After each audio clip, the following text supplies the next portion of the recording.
Breaking news. Here, let me go over here. Check this out. This is kind of a big deal.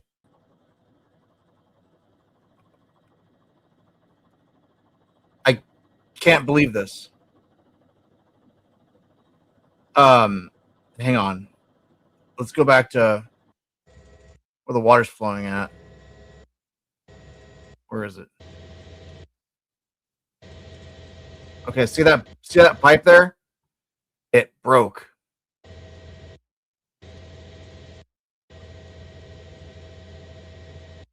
Where's that one stream? There it is. That's insanity. I actually can't believe this. I think they need to get better plumbers.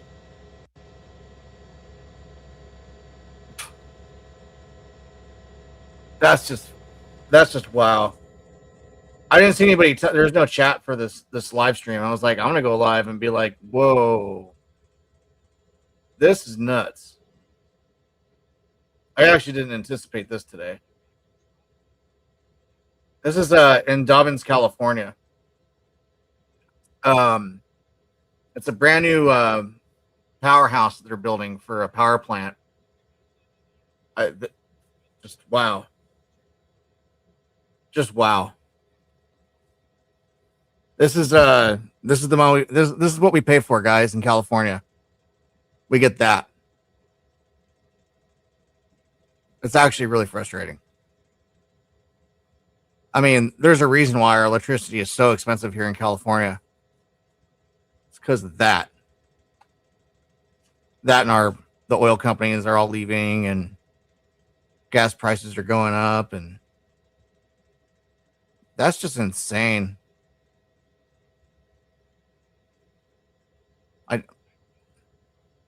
I don't even know what to say.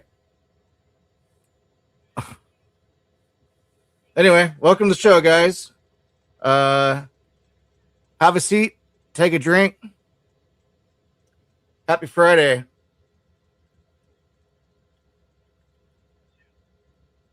See how long that pipe is? This is a big deal. This is a huge deal. Dude.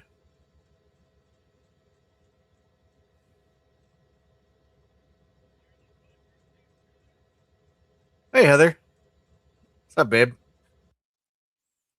Has anyone seen Portland Andy? I just got home. How's this hangover doing? Have you seen him around, Heather? Because I want to know. I went and took mom out for lunch today, and we went down to Ocean Beach and check out the waves, and I took Princess to the dog park and all that shit. Yeah, I'm sure he's nursing that hangover for sure right now. He is shit faced last night. That was probably the most drunk I've seen Andy in a long time. He can usually handle his liquor, but damn. Thanks. Yeah, I got pretty shitty last night too. I remember I ended the stream. I had probably like 20 or so people watching, but I was just drunk, and I ended up passing out I ended up waking up in my chair, going, oh god. And I got up, let Princess out for a minute to go to the potty, and I came back in and just passed out for like hours. And I woke up probably like about 11 o'clock. And I'm so glad I said I had to go pick up her dog food at 2 o'clock. So I was like, oh, I called the lady. I'm all, hey, can I can I come a little early? Because I had to go pick up my mom from her house and go have lunch. She's like, yeah. But then I came home to this. I came home to the craziest. This is crazy. Like, this should not have happened. That's going to take a whole lot of plumber's tape.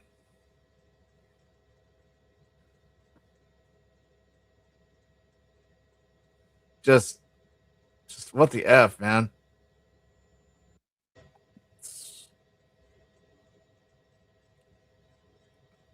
They had to evacuate both sides. Wow. I'm sure that was crazy when it burst.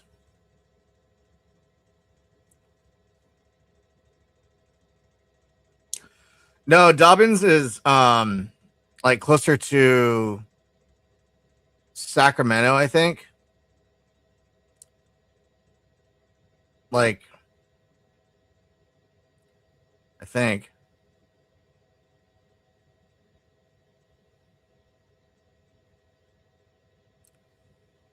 Yeah, it's like I think it's like this side of the Nevada border.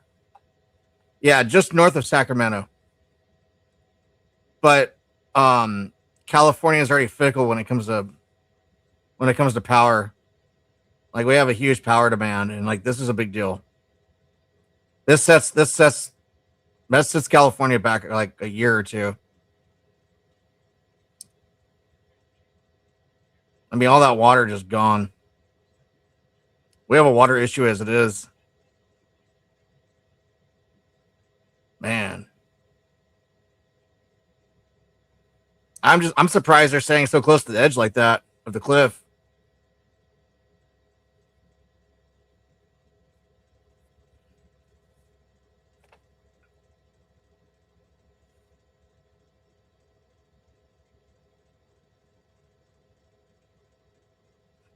Yeah, heck no. What's up, Deadshot? Let's see.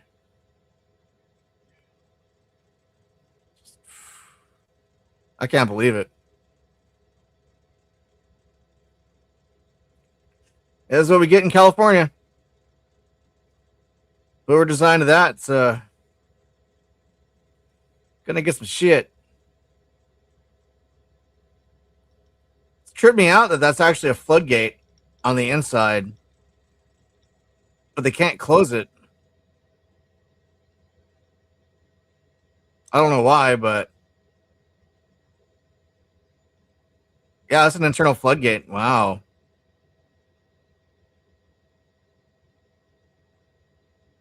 What in the hell is going on? That's straight from the dam on the other side. Look how long that pipe is. Oh, the pipe bust down there too in the middle. Damn, engineers, get it together, man.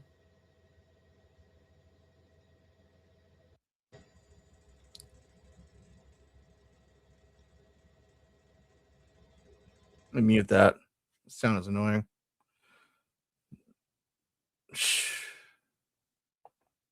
That's just insane.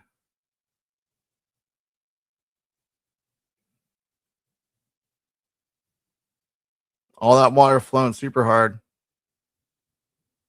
I want to know what caused it. Like that doesn't even make sense. Hey, Aussie. What's up, Smurf? Welcome to California, where our engineers can't get anything right.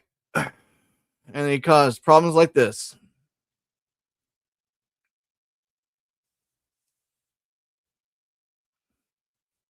Oh yeah, someone's head's gonna roll for this one. We're supposed to be I think this plant was supposed to create like 1 gigawatt. A gigawatt's a lot. Like we only have like probably 12 gigawatts across the entire United States, and most of it's on the East Coast.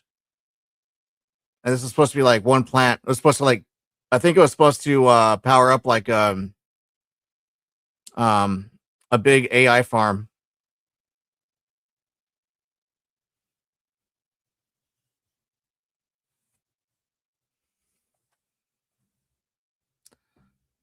Dude. This is nuts.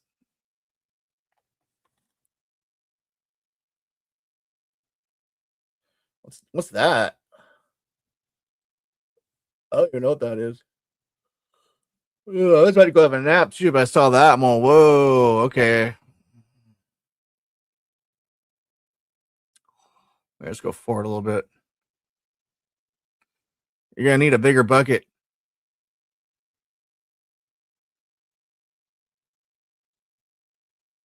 I took that generator off your hands. It's a nice generator. You guys ain't gonna need it now.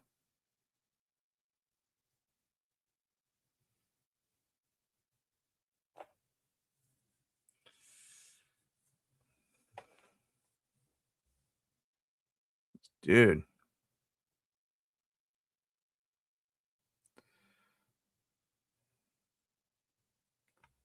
Nils, what's up, man?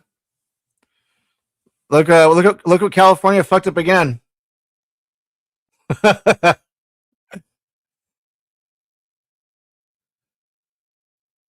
Dobbins, California, y'all.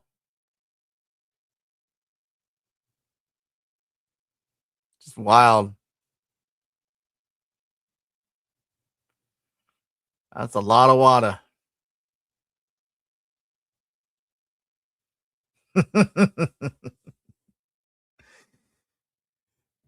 Right? Go get a nice drink, sit back, listen to the water run out in the forest or whatever that is, the hills. That pipe.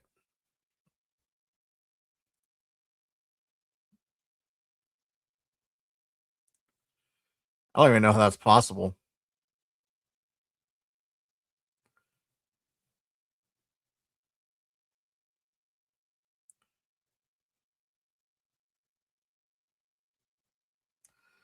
Yeah, I know it's my fault. Us Californians and our inability to save water.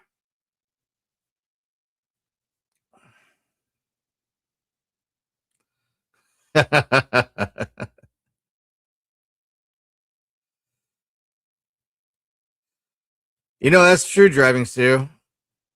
Hey, that rhymed. I don't know. Earthquake, that's possible. I didn't even consider that. Now I want to know. I've been trying to find an article on it, but it just happened. It literally just happened like 20 minutes ago. Um, it says, here's an article. A burst pipe at the new Colgate Powerhouse led to flooding and the evacuation of the facility on Friday. An unspecified number of employees had to be rescued from the facility. The internal pipe burst around 3:13 p.m. Oh, this happened over an hour ago now. My bad, I didn't know. There were no injuries. Um, yeah, it's on the Yuba, the Yuba River. It just says the pipe burst. It doesn't say anything else. Bad engineering, man. This is new. This is completely new. Like, I don't even think it's been open for like a year.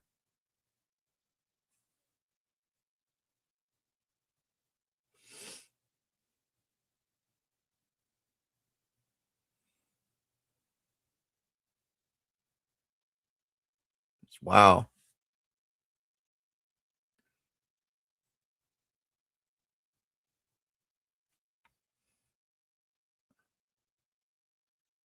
Wow. Surf's up.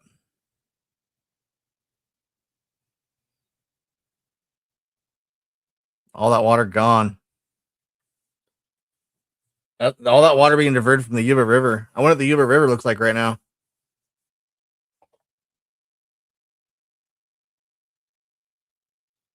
Yeah, that's a horrible waste. It's terrible. Truly.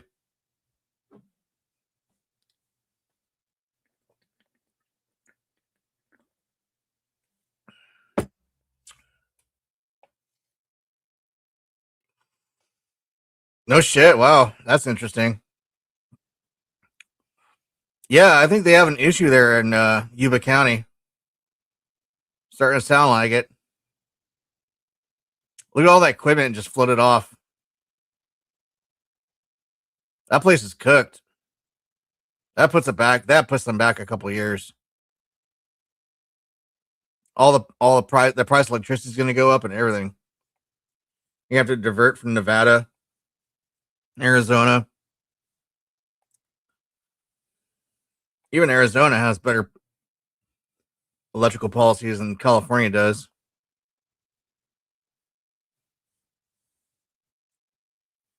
Yeah, you'd think, and like a lot of the water is running like where you can see a big floodgate that's supposed to be able to close, but it looks like the pipe burst in like two places. I don't even know how that's possible, man. Like this is just fucking insane. Like maybe like oh that pipe down the way, maybe it like eroded underneath and it broke under its own weight. There it is. That part right there on the right. Yeah, it eroded underneath. Whoa. Good job, engineers.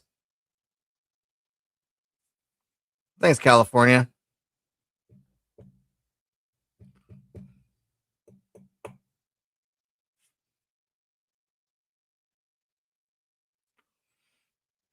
Wow.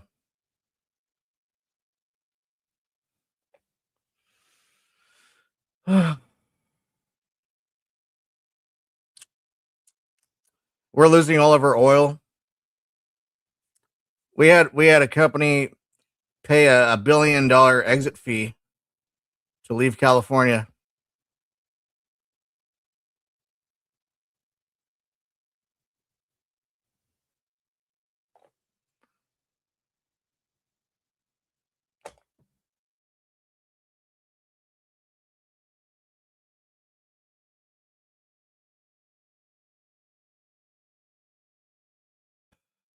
Oh shit, I still got Bob there. Let me change that. There we go. Antifa. All right. Totally. The lowest bidder for sure. Ugh. I'd hate to be that guy right now. You're fired. Why? Turn on the news. it got it got Hillaried. Oh shit. The Timu pipes. I'm good, brother. I'm good.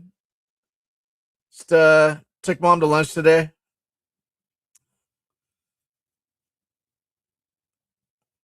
Yeah, yeah. Exactly. Woke up hungover as shit, but I got my shit together real quick. Got some coffee. Went and got the dog food. Went to the beach. I ate 6 for 6 oysters and oh, excuse me, birria nachos are fucking delicious. Oh, I was gonna have a nap, like I said earlier, but I saw this and I'm all whoa. Like no one else is talking about it. I had to come bring it up. Got to be the first, you know.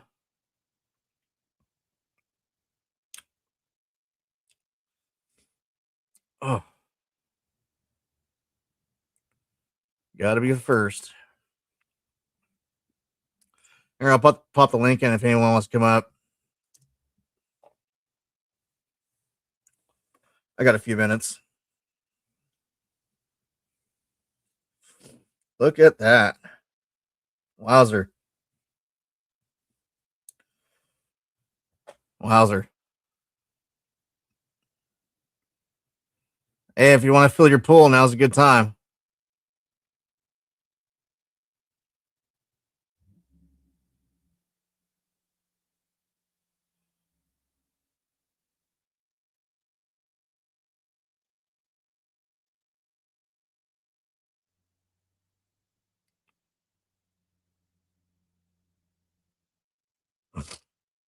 It's kind of like how the mountains look by my house.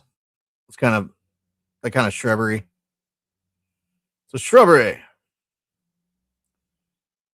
Yeah. Yeah, we don't. We don't have water. This is like a really big disaster for us.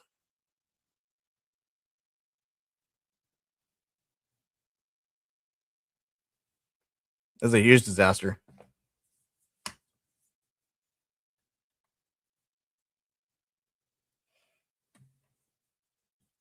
Yeah, breaking news.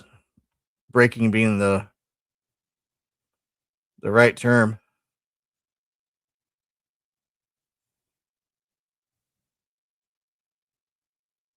All that infrastructure right there just floated away.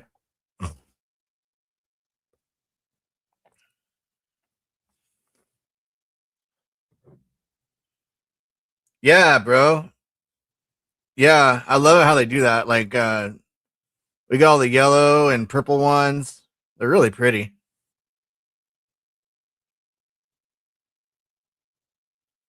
Yeah, I got a couple cases. I live pretty far from this though. This is all north of Sacramento.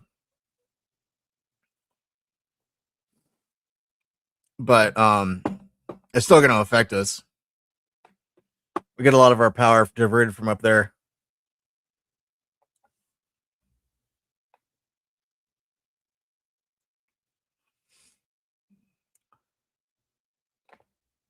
Yeah, this has been a really nice flower year.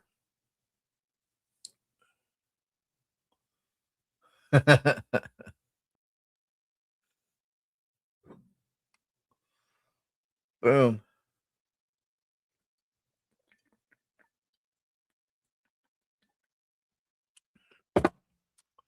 Living that white trash life. Let's go.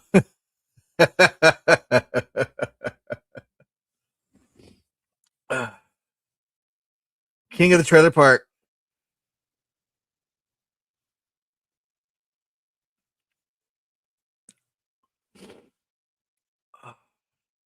I know.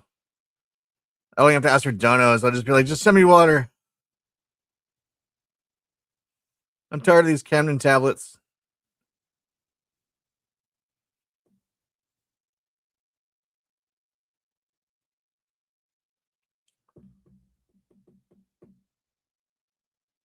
Holy crap. So you can see the floodgate on the inside of that infrastructure there at the broken point on the left side. But I guess they can't close it.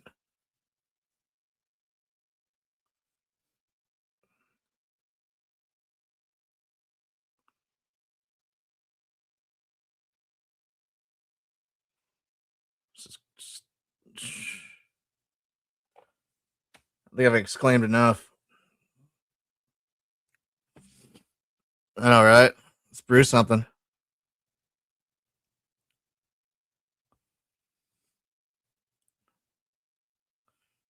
That's the coolest water slide ever, though.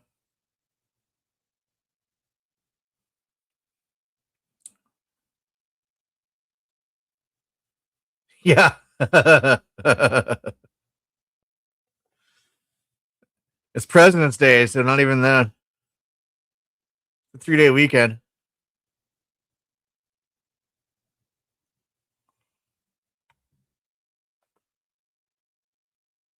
Unions.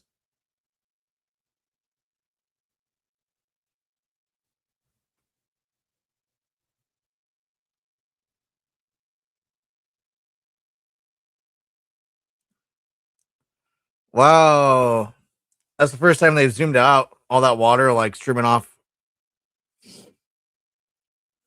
Is that the rescue helicopter? Yeah, it's Cal Fire. They had to rescue people out of there earlier.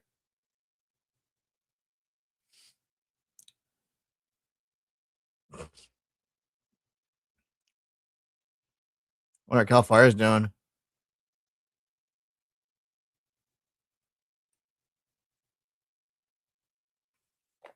Shit. I bet Newsom doesn't even know yet. Newsom's off getting hogwashed by his. Never mind. I ain't gonna say it. That's crazy though, huh? We got all the first responders down there. What are they up to? What are they gonna do? Well, I guess they have to close the road, huh?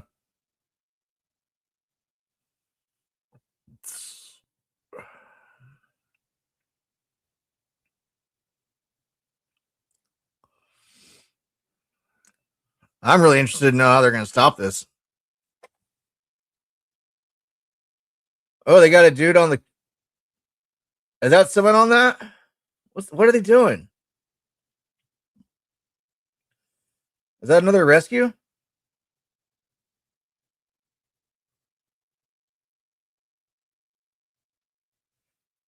Yeah, what the hell are they doing?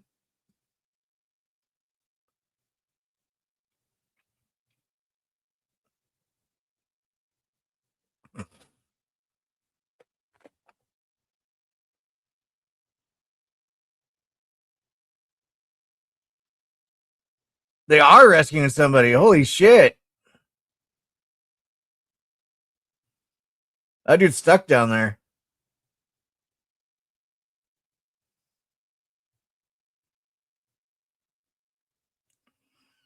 Come on, zoom back in on that.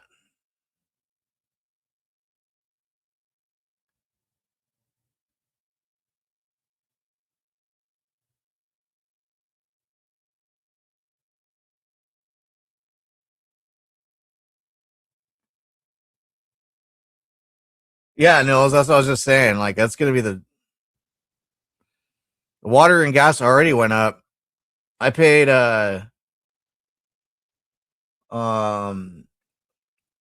like, I used less water this last, bill period, and it still ended up paying $20 more than I usually do. My electrical bill was $347. I used a computer. Well, I mean, I did have Christmas lights up for a whole month, but like my house lights, my computer, cameras, that's it.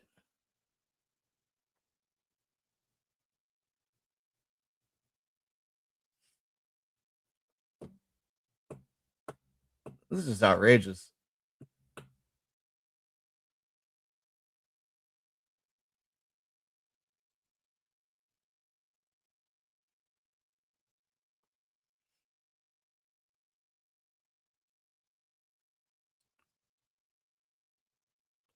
It's a wash, boys. I want to see that rescue. What the hell? Come on, news. Do the news. Give me a thumbs up, brother. Is that you really? Is that you? Okay, cool. Yeah. What's up, man? Oh, I'm just watching all the fish go down the pipe. Yeah. Like a bunch of sperm on way up dude's best night.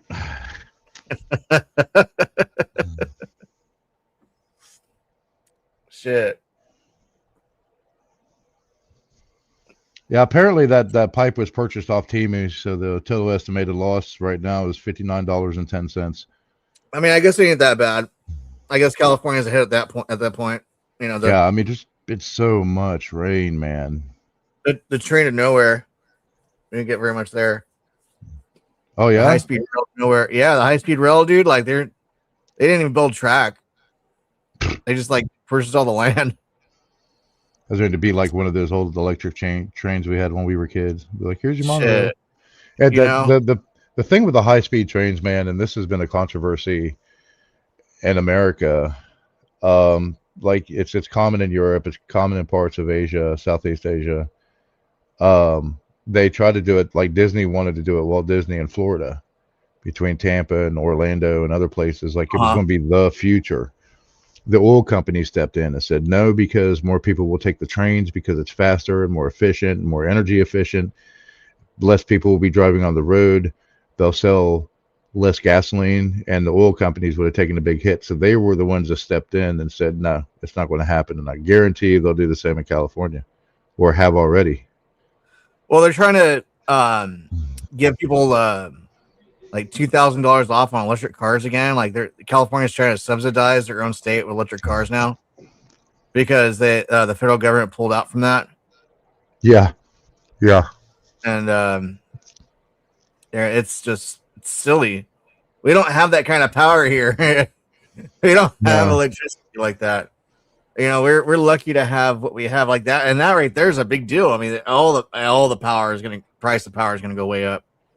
Yep. All of it, everywhere. It's already hit here, man. Bad. That's why this state repealed the nuclear power plant law, because there's so many businesses and manufacturing facilities and stuff that the coal plants and even the natural gas power plants can't handle that overload on the grid. So they're wanting people to come in and build nuclear power plants here to be able to, I guess, subsidize. Yeah, that's what they need to do here. And we closed down ours. Like you go And up to nuclear is 5. actually safer, Yeah, I know. believe it or not. It's cleaner, But it's safer. it's nuclear, man. You can't do that here. Yeah. Too fucking hippie. Yeah. Yeah, they're like, let's put in some windmills, man. Let's use the water for power, which we do. But yeah, you put kill the birds. One nuclear power plant will run there? New York City. It's just crazy. Yankees, good to see you. Good to see you. Yankees better watch out this year, man. We got Suarez back. Yeah, baby. USA lost the gold in the ice skating competition. Yeah. Oh, I figured that would happen. I know they dominated in hockey. Yeah, well, they well, right. They can't steal it when there's points, right? But these judges, this judge panel, like they had no mistakes whatsoever. But the French judge was like, "Oh, we're going to give it to the French people," even though they had like 3 or 4 glaring mistakes. Yeah, the French robbed us. Imagine that. Yeah, the fucking French. They need to invade it again. Yeah, I wish Russia would invade them. They really do. They really do. If you've we don't never want to been talk about France, Paris. Don't want to talk about Paris. That'd be racist. Yeah. Oh, Angie wanted to go over there last year before. I was like, no, you don't. It was before the Olympics. So she's like, I want to go. I said, no, you don't. That's not the same as it was 10, 20 years ago. That's like, it fucking smells. People are more rude. We have an illegal immigrant problem here as it is. There, it's just like they don't even give a fuck. They're like, oh yeah, come on over. We motherfucker. I was like, if you want to go to France, we'll go to like Eastern France. It's way better. Yeah. I have a friend of mine that lives in the southern tip of France, by Morocco. Yeah. Monaco. Monaco. Yeah. Monaco. Yeah. Monaco. Yeah. And it's beautiful. He sent me pictures of it. I'm like, damn, it looks really nice. It's away from the city, Yeah, Monaco's like an elite town. That's where all the rich fuckers are. Yeah.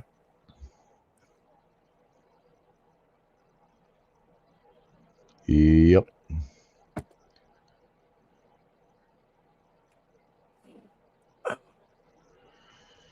So have pipe will travel. That's gonna take a lot of plumber's tape. I don't even know what they're gonna do. Like, how do you stop that?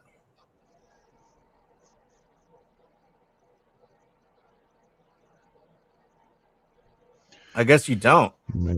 I'm worried about the Yankees this year, man, with the whole Carlos Narvaez trade. I mean, they got some good first round picks, but I think Cunningham was an overslot for second. Yeah, I don't know anything about that. Yeah, I'm a huge American baseball fan. Right on. So we'll see about Spencer Jones and how he performs if they get that. Monica Lewinsky. Yeah, they got photos of Prince Andrew like dead to rights from the Epstein files. Oh yeah, he's a shithead. Oh yeah, he's fucked. He's a shithead. There were so many people named to that, and now they're sweating bullets. And oh yeah, totally. They're all. That's more of. And they've been trying to get Trump the whole time. Every time they're like, they want to put Epstein and Trump in the same sentence, but they can never they can't ever say, Merrick Garland, because then be like, oh, can't say that name. And Bill and Hillary, and then they refused to go to the hearing. And I mean, yeah, it's all gerrymandering of political and shit like that. Yeah, but still, there was definitive evidence there, especially with their foundation. And then they turn around and say, no, we're not going to do it. Like that's admission of guilt right there. Yeah. No, totally. They know. They're Yeah. what the fuck is Hillary Clinton doing? Going to that big summit they just recently had. Like, isn't there like some sort of act where she shouldn't be doing that? Like, a Logan Act. She should Yeah, be the Logan Logan Act. Act. Yeah. Yeah. Yeah, because they She's tried to not. get Rodman on that too Hmm. when he went to North Korea. Yeah, there's Yeah, people that people show. on the Epstein list are shitting their pants. There was millions of names, millions, like over 3 million names released that were not redacted. Mhm. So Yeah, and they only want to talk about Trump. It's the only person they want to talk about. Oh, I mean, well, what about Trump? Trump this, Trump that. Dude, Trump's the one that fucking called the cops on Epstein, literally, and it says it. The only reason he's in the files is because yeah, he's the one that called the damn cops. And it was yep. before he was even running for president the first time. He wasn't even a hopeful yet. They didn't even know. It's crazy. So all the It's crazy. corruption slowly getting leaked out. But what worried me the most is even after Elon, was an SGE, Uh-huh. which is just a temporary contract, government employee with special privileges, um, under Doge, and dove into that corruption, and then interviewed on Joe Rogan, and Joe's like, well, how far did it go? And he's like, you're going to get me assassinated if I tell the details. It's like when the richest man on the planet that had limited but very in-depth investigative privileges as a federal government employee is scared to release where the funding is that's causing this corruption. The richest man on the planet. That's a huge red flag to folks. Oh, big Like time. he's Like the scared to biggest. say. Yeah. It's just too obvious. I was just actually just reading about the Save America Act where they're going to make they just passed I actually I'm not nationwide. a fan of that. I am not a fan of that. I mean, the rest of the world does it. There's some good things. There's some good things in it, but part of that is I can get deported. Part of the stipulation in that is it doesn't matter if your parents are American or one of your parents is American. If you're foreign born, you don't have any rights here. Yeah, I'm not following. Why? So he's fought this since the beginning of the year because I was sweating bullets, trying with the naturalization, saying you have to be born inside American borders, not to an American parent, because I have dual citizenship. My brother has multi-citizenship. Yeah. So what he's trying to do is saying if you're not born inside of America, even though your parents are American citizens or your parent is an American citizen and you were born outside the country, which happens all the time with military families as well too, and contractors and shit like that. But if you weren't born inside of America, then you're not considered an American citizen. Like he wants to strip American citizenship rights. So basically what happened to me. I'm not following. So what does that have to do with with ID? It's in the Save America Act. Oh, I didn't know that. Yeah. Yeah. Well, he's going to sign an executive order mandating voter ID nationwide if the Save America Act fails. So I mean, maybe it's just the voter ID part of it. I'll have to research that more. That's really interesting. Yeah. So that's saying that I've served my community, my state. I've served my country. Mm-hmm. I've served at the federal level, with U.S. Department of Homeland Security. My mother's American, but now he's wanting to pass this act saying that everything that I have given as an American citizen, that I don't have a voice, I can't vote, I don't have any rights as an American citizen, I could get deported back to the country that I was born in. I got to research that half this. My family's from. That's quite the thing. Yeah. So saying that I don't have any rights as an American citizen here because of that, I was like, but that's kind of eccentric to me. That's a little bit eccentric. Yeah. That goes far. I mean, that's why I don't like omnibus bills, because they put a bunch of pork in it that have nothing to do with the whole underlying issue. Correct.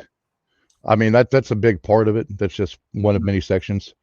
I mean, really, we should just have like one thing for every single act, or not multiple pork bills. Yeah. That's the way it should be. They got to pass a law like that. I'd be happy about that. Yeah. I mean, this bill would. I doubt it'd pass like the House Judiciary Committee, anyways, because that would be a huge. The Supreme Court fought over a similar issue the beginning of last year when he was trying to fight the Naturalization Act. With American citizens, because Wolf was giving me shit. He's like, they're going to send you back to your country. And I joked about it. I was like, you know what? It's fucking expensive to fly from here to Stockholm. So I was like, that's a free ticket. But yeah, with something like this, like trying to strip you of your citizenship, it's like, it's stupid. I live in America. I pay American taxes. So it's like, if you're going to strip me of my citizenship, I shouldn't have to pay American taxes anymore. That's how I view it. Yeah. Hey, give me a thumbs up, MacGyver. There he is. Nice. What's that, bro? Yeah. Do you see the valve when it's up on the top there? The valve is open on that one bulkhead there. Is there a reservoir on the side of that wall? I guess the relieving pressure. Yeah, that's the Yerba Valley River, and so yeah, I'd seen that earlier. I was wondering why it's still open.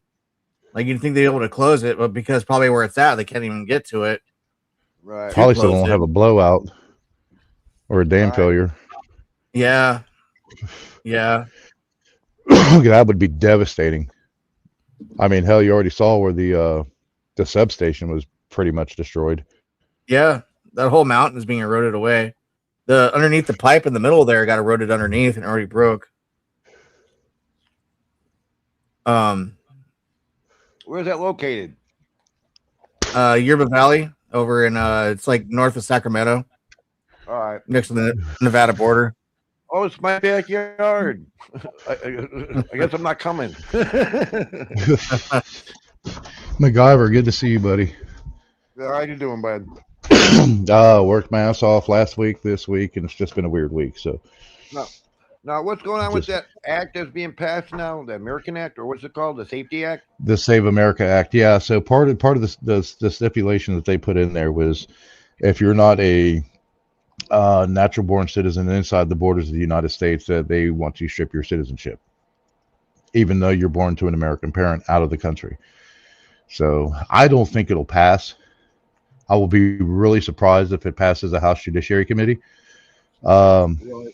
because there is a lot of dependents in the military that are born overseas, and like Spain and Germany and other bases and things like at Guam. So to where, even though it's a U.S. territory, but even on U.S. bases, which are considered U.S. property, it's still outside of the country. Yeah, my mom and dad, I guess my mom was pregnant. They went to Mexico and they had me in Mexico. So I'm Mexican. No, I'm joking. Oh, I was going to say, shit. MacGyver, Juarez MacGyver here. That's the opposite. So yeah, basically they're trying to say that they can strip your U.S. citizenship, natural citizenship, and deport you. And so it's like, yeah, I'm 100% against that. I think it's all precursors to get the damn chip in our hand.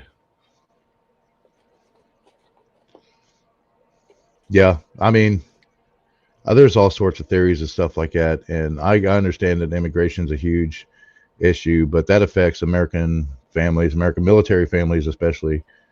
When you go after the good and the bad people, that has no justification for a moral passing of a political bill. None at all.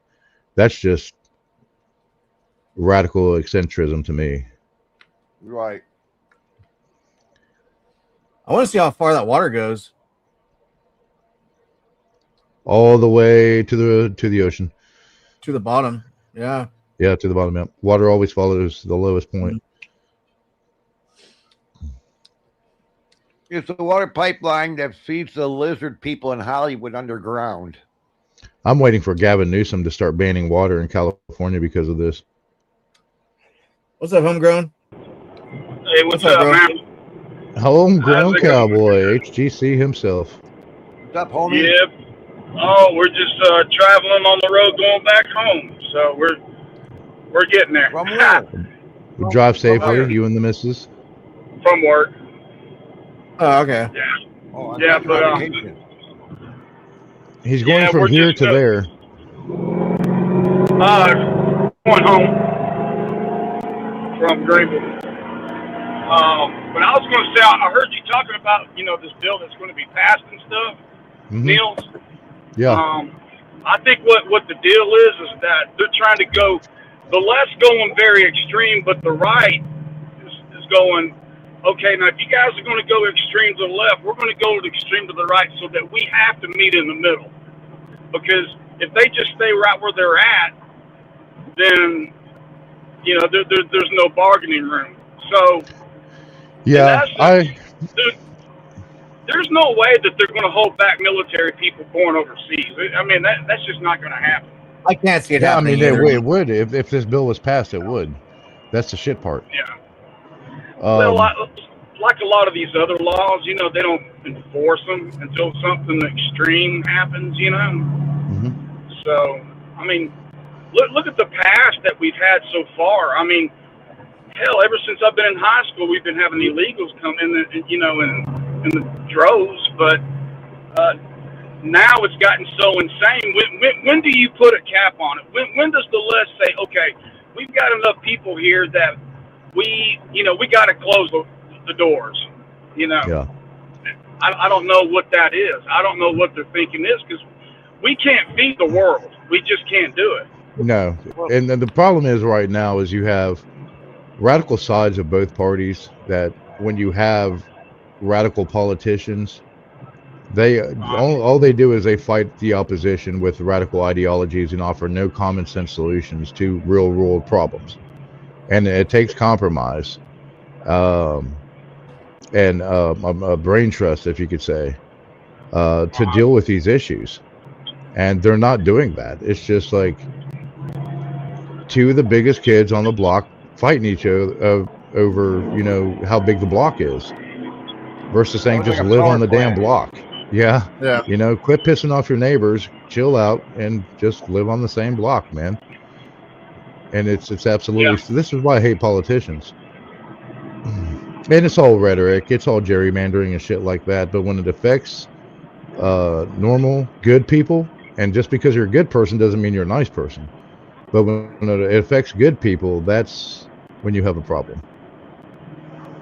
Right. To me, Yeah. they brought the immigrants over just to bring them back, to cause more of a divide. Yeah, and then that's the thing that pisses me off the most. It's like, I wasn't born in America, but I'm not an immigrant. My mother was American. I'm a nationalized citizen of America. I have dual citizenship. But now he's trying to say that if they pass this bill that I won't have American citizenship. It's like, fuck you, because I wasn't born in this country.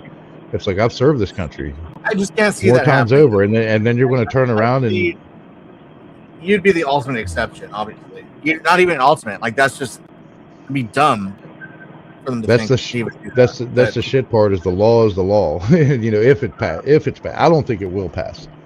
Yeah, it's not a common sense solution. I really to just want immigration voter ID. issues. I just want voter ID nationwide. I don't want that to happen. Like that's not what we need in America. Yeah, it's like you have to. So the stipulation in that is you have your voter ID card, then you have to show like a driver's license or something, which is stupid because you have to have that in order to get a voter registration card, and then you have to show your proof of citizenship, your birth certificate, and it's like you're having three things that you have to get one voter registration card. It's stupid. That's why we have voter registration cards. Well, Then they want to see your birth showing mark. a driver's license is different, I guess. That's the way I feel. Just show your driver's license should be good enough. Yeah, I mean, because a whole bunch of because at the county level in America, in every county in America, you have to show your birth certificate, you have to show your driver's license, another form of ID, social security number, whatever, to apply for voter registration, and then it's logged in through the county clerk. So when the voting time comes and they have the poll workers there, they already have your name on the list, so you can show up without an ID, and say, hey, I am, here I am. You can show them your voter ID card. You can show them your driver's license if you want to, you know. And most of these, well, I won't say most of these communities, but in our community, everybody knows each other because we're a small community. Our town only has 204 people. So, and our voting district's a little bit larger because of the district we're in, but like everybody knows everybody. We're all neighbors, so they know who you are. It's not like somebody's going to come in and say, you know, hey, they're Nils, because they know it's a lie. I didn't realize the population was that small here, actually. yeah, I should have mentioned that when we were here. Yeah, the population is 204. We're the 4th smallest town in West Virginia. The smallest town is 5 people. Yeah, I've been down the New River. Yeah, I took Drew by New River and Gully River. He went to Hawks Nest with us. Yeah, that was cool. Did a raft trip. Did a raft trip down it. Yep, stopped at 2 honky tonks, one in Smithers and one in Clendenin. That was a deal. I'm sorry, Culloden.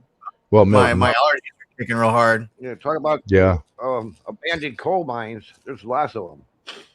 Yeah, that was a coal city back in the day. Drove them up Gully River. We went by Canoa Falls. Yeah, and so what's a holler? Is that in hollering distance? I mean, why do they call it a holler?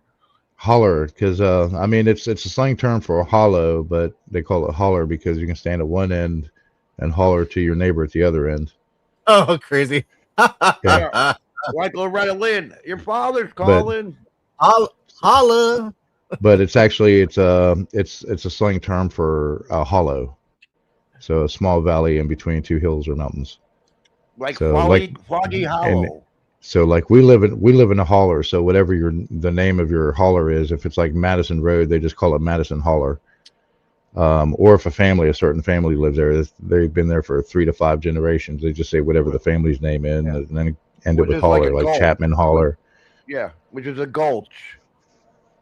Yeah, it's like a small gulch. Yeah, that's the best way to describe it. And they can be anywhere from 1/8 of a mile long to miles long. So just pretty cool. About that flood a couple years ago, the big flood in there that wiped out a town and all that. Last February. That was terrible. Oh, you're talking about Buffalo Creek, the Buffalo Creek flood. Yeah. Yeah, Buffalo Creek. Oh, they're cleaning them up. Is that Powerhouse worker? No, I think it's the fire department. He's too lazy to walk. I don't know why they dropped him in there a little while ago. He's probably down there doing an assessment and then just crank his ass back up. Yeah, that's kind of what I'm thinking too now at this point. That's a single engine A-Star helicopter, American Eurocopter A-Star. That is used a lot for air ambulances and stuff because they're very durable. And they can get into smaller areas with ease. Yeah, that's sick. Yeah, the problem. Those are very good. Those are very common, very good helicopters. What a G. I went to Indiana in 2003, 2002 for a helo attack for forestry. Helo attack training. So basically, so you have your smoke jumpers. Those guys are badasses. Then you have your helo attack, which is your firefighters are loaded in by helicopter, and we rappel into an area and do the same thing the smoke jumpers do. We just don't jump out of airplanes with parachutes. We just rope in by helicopter. Helo attack's badass training. It's very fun. Takes a few weeks. Yeah, I worked for the U.S. Forest Service in South Dakota, Custom National Forest. I made fire lanes, cleaned out lakes and stuff like that. I was on Strike Team 3 and out G2K's way at Kelly Canyon Workstation for Clearwater National Forest in Idaho, and I was at Nez Perch. I was the official title's an air observer. You're on an OV-10 Bronco, and basically you're the spotter aircraft for the tankers that come in. So you have tankers and tenders. So tenders are on the ground, tandem axles, just water trucks basically. So not your pumpers, just your water, what they call water tankers. But in forestry, a tanker flies and a tender's on the ground. So yeah, we went in and did air observation for spot fires and other fires, and then we called in the runs for all of the tankers, which is pretty cool. But you're in the air for 12, 14 hours out of the day. So you keep a lot of crackers in your flight suit.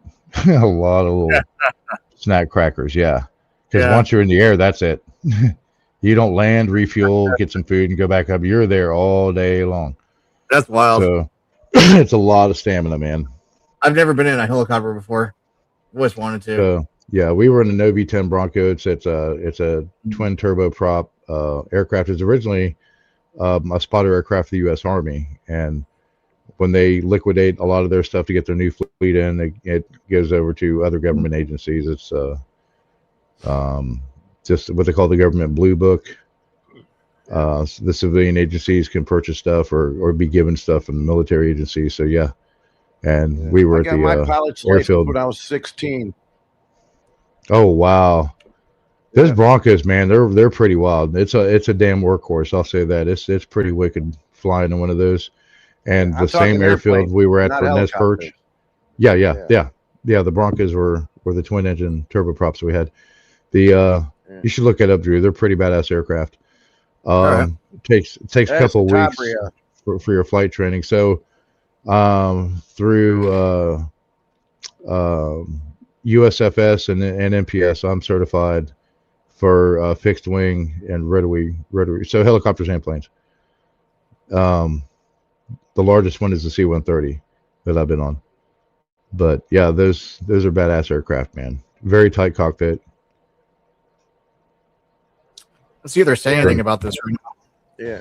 They started us out with like a bush plane with balloon tires. So if we landed hard, this plane can take the abuse. Yep. Yeah. You can land on a damn riverbed anywhere. Yeah. But we started with the Piper. No, it was a Citabria, and then we went to Piper Cub after we got our license.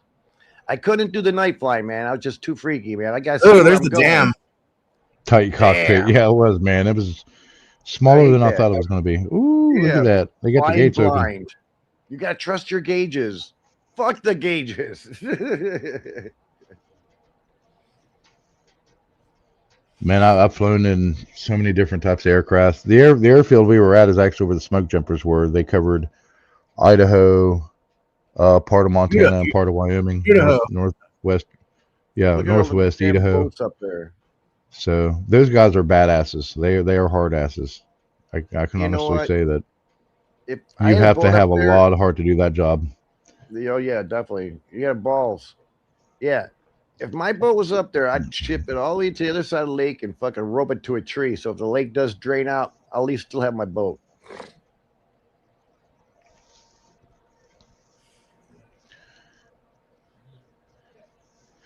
No, genocide. So part of it's from the pipe. You could see the you could see the land scarring and stuff from it. This one's from a flood control gate. Yeah, from the dam. Rain. Yeah. Mine coke. I wonder if that's a thing. I wonder if that's in the inventory. Give it to your damn goats and chickens. Oh shit. Oh, there it goes. That's it. Oh. Fucking Cyrax. Oh my gosh, man. You can definitely tell he's from Eastern Kentucky. Yeah. His family's fucking lives in Akron, Ohio. Akron, Ohio, in the Northeast? No shit. Yeah. Oh, how have they not got run out of there yet? Oh, no, their neighbors fucking hate him. Some guy came out and was protesting in front of Cyrax's house, and Cyrax came out with a baseball bat, and the guy was holding his camera and took the fucking baseball bat from Cyrax, and he dropped the poster he had, and one of the neighbors came out and picked it up and showed it at the fucking house at 239. The fuck? It's total 43s, man. Hey. Oh man. Yeah, we're living I was like, yeah, he's definitely got to be from Floyd County, Kentucky. Yeah, we definitely live. And I say that because anything that comes on the news or it's in the paper or something happened. Think opposite. That's absolutely crazy. It's always Floyd County, Kentucky. So that's like opposite. The back end joke here. Now listen to this. I'm from Chicago, right? It's just too much hustle and bustle. Everybody keeping up with the Joneses. It's just you can't talk to people because what are you talking to me for? Because I'm a friendly guy. I like to say hello. When I went down to Branson, Missouri, talk about a fucking reality check with different people. Talk about everybody. I mean, I wasn't afraid, but I was always getting stuck talking to people. I mean, they talk your ear off and everything, and in traffic, shit. I get up to the main freeway and it's bumper to bumper. As soon as I got there, every time I got up there, they'd let me in traffic, no problem. Here in Chicago, they flip you off, and talk about nice people out like Missouri, smaller towns. Yeah, they'll run a 4-way stop in Chicago and flip you off for trying to go first. I know, dude. When you have the right of way and stuff, and fuck you weren't fast enough. And I'm not being racist. It's just it seems to be a lot of them doing this, but it's just those younger black ladies that are divas behind the wheel, and you better stay out of their way because you don't want to road rage with her. She'll get out and start denting your car up and stuff. Yeah, it's ridiculous. Everyone's packing this way always moving each other when they drive by, The In Living Color. Girl, that shit. Yeah, they overdo it. Shanae or whatever they do it. Yeah. They're like that's why I carry it everywhere I go. I'll be like, get back in your damn car now. They're like 400 pounds. They wear yoga pants and they got long ass nails and long ass eyelashes. Ooh. Yeah. I mean, I would put lipstick on a pig. not better part of our society. No. Yeah. You can go to any Waffle House, you can see that, I guess. Yeah, well, I mean, hell, we have illiterate hillbillies that just don't give a shit. I mean, the ones that do 70 through a construction zone on the interstate. That's true. They just give zero fucks. Yeah, you get the what? It's not like I got oh no, that's way south. That's like 4 hours south of me. That's on the Virginia border. But yeah, I saw some shit on them. I was like, that's fucked up. I know. Wow. Actually, the area that got flooded really bad last February, that area we were serving in, we weren't far from where the Whitakers are. Wow. Oh, really? Yeah. That entire community protects them. It's weird. That entire community protects them down there. They're a circus freak show, but that's crazy. It is what it is. Yeah, they're so protected. Like if somebody from the outside, like out of the state, out of the area, wants to come in and visit them, one of their neighbors has to go in and ask for permission, and then lead them because they'll kill you. They don't give a shit. I'm pretty sure that they will shoot you and eat you. Definitely eat you. I'm pretty sure they'll eat people. But I don't know. That's pure speculation. Well, you got some pretty lips there, Drew. Drew's got some pretty lips. So people were like, "You ever visit the Whitakers?" Fuck no, man. Hell no. He got some nice eyes there, boy. That's like me going to Chicago saying, "I want to see the OG of the Latin Kings." It's like you just don't do that shit. Oh boy. It's like there's certain parts of Chicago that you just don't go to the South Side because you don't need to. I have to. I got to do service calls. I go there. If I have to go to the East Side, I always go there in the morning between like 8 and 11 because all the riffraff is sleeping. I mean, I've gone there where intersections were all roped off from cop tape and stuff, and you got 2 cars shot the fuck up in the middle of the street and shit, and I got to get across the intersection. You got to go around that shit. I mean, see a lot of crap. See, it's weird. Not right. It's not right. If we hear gunshots at night around here, it's either 1, somebody's trying to break into your neighbor's house. Right. 2, one's drunk. Raccoons are getting into the trash can. Or 3, they're drunk and they're just clearing their weapons so they can clean it the next day. Yeah. No shit. That's the black thugs. Or it's New Year's Eve because everybody shoots at New Year's Eve. Yeah. The thugs, or 4th of July, you can ask Drew. Right. Yeah. The thugs are giving the black people bad names. So I'm trying to rectify it. Those people are thugs, period. Yeah. And I mean, the black community in Chicago too is sick of the crime. They're sick of the bullshit. They're pissed off at it. They're sick of the mayor. Yes. And the rest of the administration protecting the criminals. They're just done. They want their town back. They want their city back. Yes, they do. You're 100% right on that. And Chicago has been it's had a shaky history over the It's past corrupt. 150 years, but it's still been Chicago, and they're still tough people. I was actually watching the old Untouchables with not the Robert Stack one, the Elliot Ness. yeah, with oh shit, played in Dances with Wolves, Kevin Costner. Uh-huh. And Right.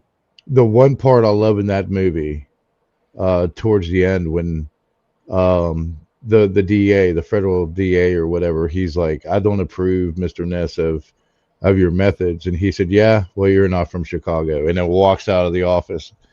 I was like, that's true. Right. That's a true statement about people from Chicago. Right. Smoke, what's Yeah. good? Yeah, they put the immigrants in a conditioned school for the immigrants. They put it in black neighborhood, and I tell you, the blacks weren't putting up with it. They got them more or less kicked out of there because they would be fighting and giving those immigrants a hard time, shooting them and everything. It's like I want to go back to where I came from. Just too dangerous over here. Yeah. And they're trying to raise the taxes over there for these people, which is bullshit. Yeah. What about the rich Right. people? Their taxes. Brandon, well, I've got mixed feelings on that, but Yeah, and also that's Soldiers that's the ones that Field. turned that. That's the ones that Yeah. learned the loophole, and they just don't share that info with everybody. Exactly. And that's an old Henry. That's an old Henry Ford mentality, because Henry Ford knew it. And when his assistant said, "My goodness, why don't you tell the rest of the people this?" and he said, "Because if I shared this info with my factory workers, I wouldn't have factory workers." Well, yeah. If they found out Ford was giving Hitler his tanks, they would have really been pissed off. Oh, that too. Oh man, that reminds me. I got a good story. So I have a really good friend, Dennis, Here we from go. Ireland. Story time. And there was a guy from England, and we went to a local pub in Huntington, Drew. And so we were just in there getting smashed, and he's wanting to go, drink for drink and shot for shot, but we were going slow. And because I could not keep up with this man, I could not keep up with Dennis. And so there was a guy from England there, and Dennis was going on this whole history rant and stuff, and then the English guy was quiet all night. And then he popped up and he said, "Hey, don't forget to tell them the part where the Irish were fueling the German U-boats, in World War II." And he said, "Well, it's not that we didn't like the Nazis. We just figured that anybody that was bombing Britain was okay by us." And I put my drink down. I was like, "Shit, there's gonna be a fight." The first thing that popped in my head, yeah, that British guy got pissed. I got him. Yeah. What's up, Smoke? Why does I always have trouble trying to figure out how to do this? Oh, there you go. Start a poll. Yeah, sister. Homegrown, I've been talking too much, man. You got to say something, You're brother. fine, dude. You're fine. No, man. I'm listening. I'm driving, and it's Friday night, and there's some crazier motherfuckers than me out here. I tell you that. Oh, that's a fact. But you know me when I drink, man. I'm worse than a liberal white woman. I just don't shut the fuck up. I'm just glad you're not on the View. Oh, it's funny as shit. But I tell you what, I'm almost at my house, so I'm going to go ahead and jump off. Drew, thanks for letting me up. And yeah, for sure, man. Go I'm ahead. gonna have something to eat. You let her home. Yeah, if you guys are still up after I get done eating, I'll definitely come back up, okay? Cool. Oh, yeah. All right, cool. Hell Sounds yeah. good, bro. See you. I probably ain't going nowhere. What's up, Ty? Why you boys gonna come to my town and start trouble? You're right. Trouble. Keep that shit inside the door. You're right, Benno. Yeah, happy Friday Viper 13th. and jump up, man. Good to see you guys. All right. I've been between 30 and 40 this whole time. Viewers. Dude, I don't even know what town Venomous is from. Is he from Cali? Yeah, I don't know. No, he lives in like somewhere that has a lake in his backyard. I don't want to dock him. Yeah. Martha's Vineyard.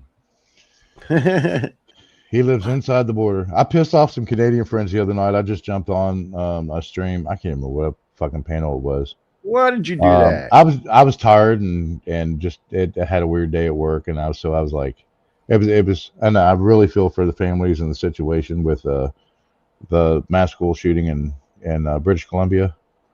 But these same Canadian viewers that have been on multiple panels run their mouth about Americans and shit like that, and just bad mouthing everybody. And so I asked them about it, and one of them from BC, and I was like, "Welcome to the club, buddy. Welcome to the club." You know, I really do hate the situation. You know that. Oh yeah, all the chickens are killing and ostriches are killing up there. It's terrible. Yeah, it is majorly terrible. Yeah, tomatoes falling off the vines, and yeah. But I was like, don't say it can't happen in your town, because it very well could. You know, don't take that shit for granted, man. They're cornering the market on the food over there. Yep, your milk can spoil.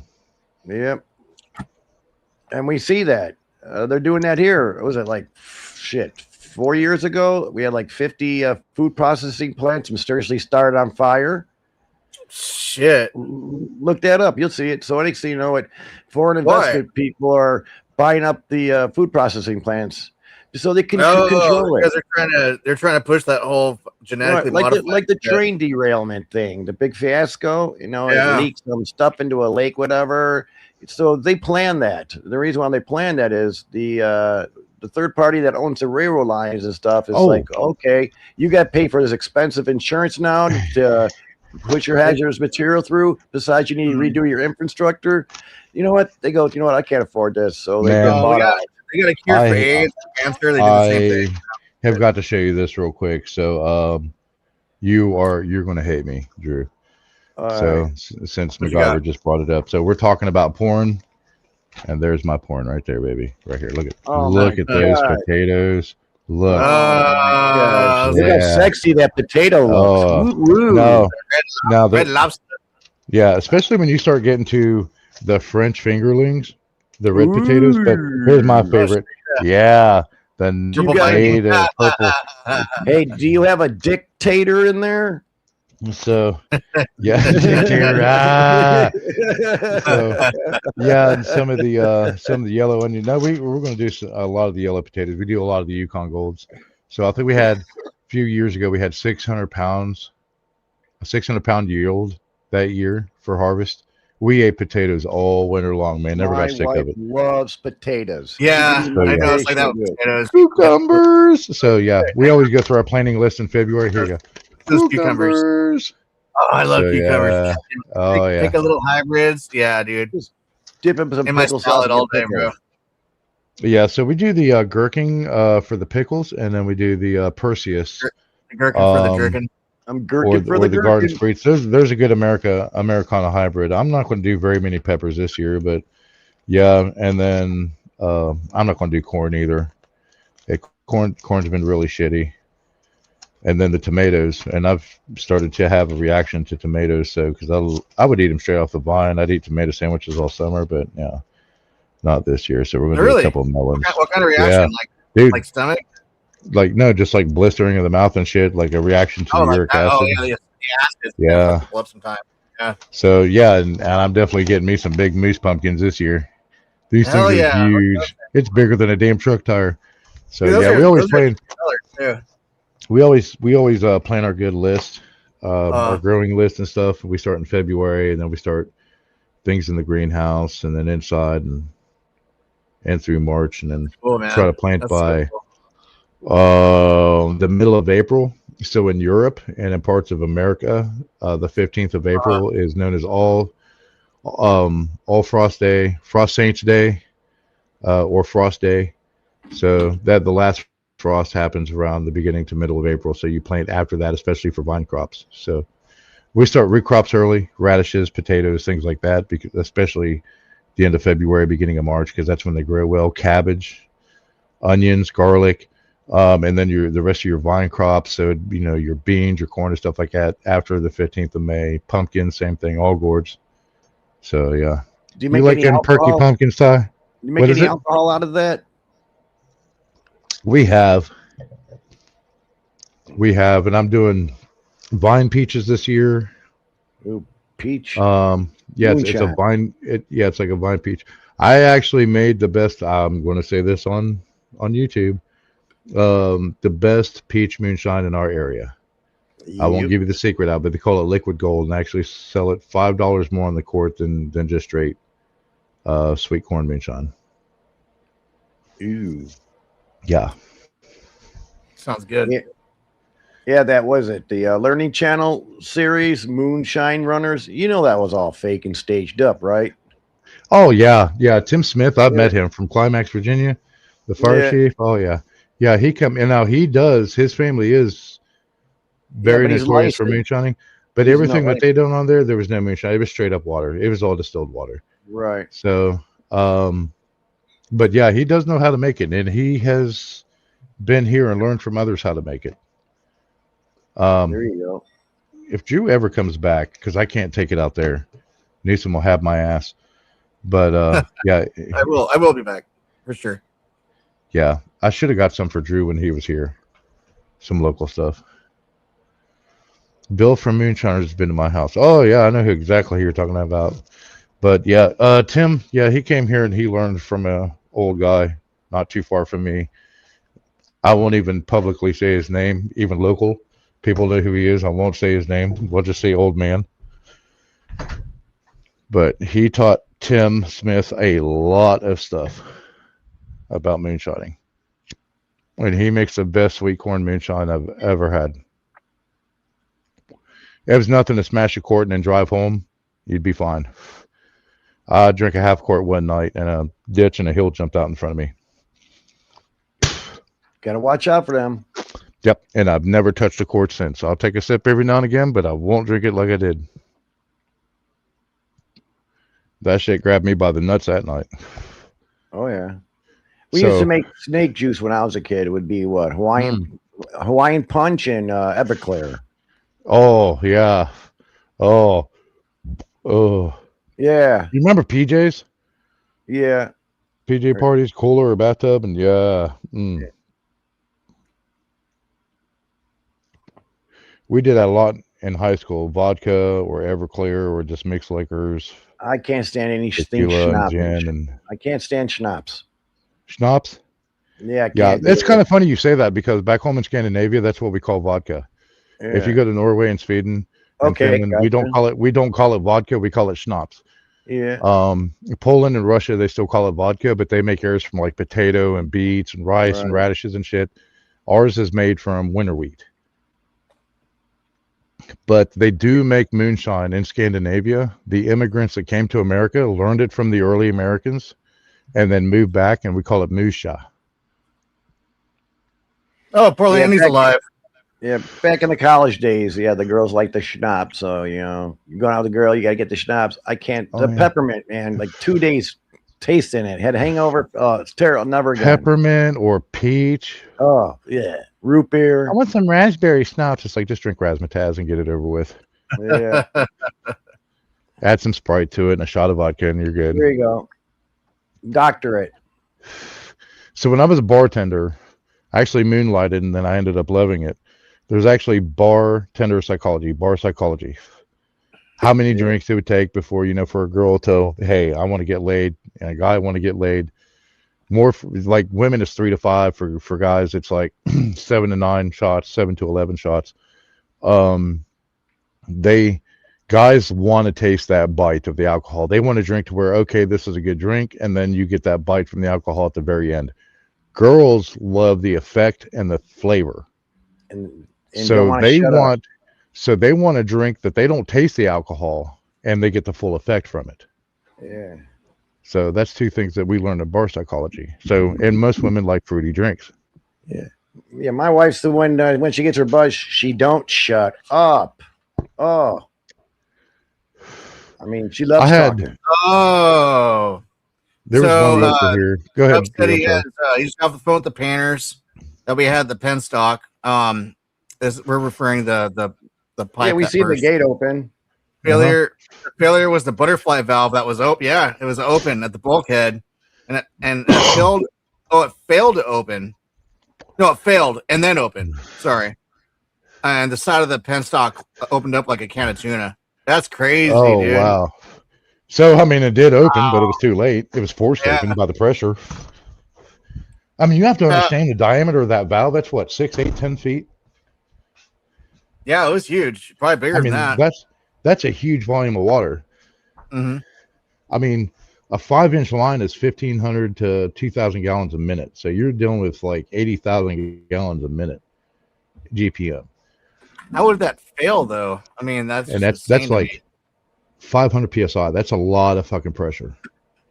Normally, the higher the volume, the lower the pressure. Thanks for the heads up on there, man. That was cool. Yeah, I was tripping about that. Couldn't even Damn, imagine. Cubs. Oh, I gotta get this cat out of here. Come here, Ray. Come here, baby. But Wow. Drew, you said it was raining You all day want to see yesterday. Drew? Yeah, you it want was to see raining. Drew? Hold on, baby. Oh, what Hold we on. got? Here. Hold What on. we got? We got Lady Gray. Ow! Quit. Let go.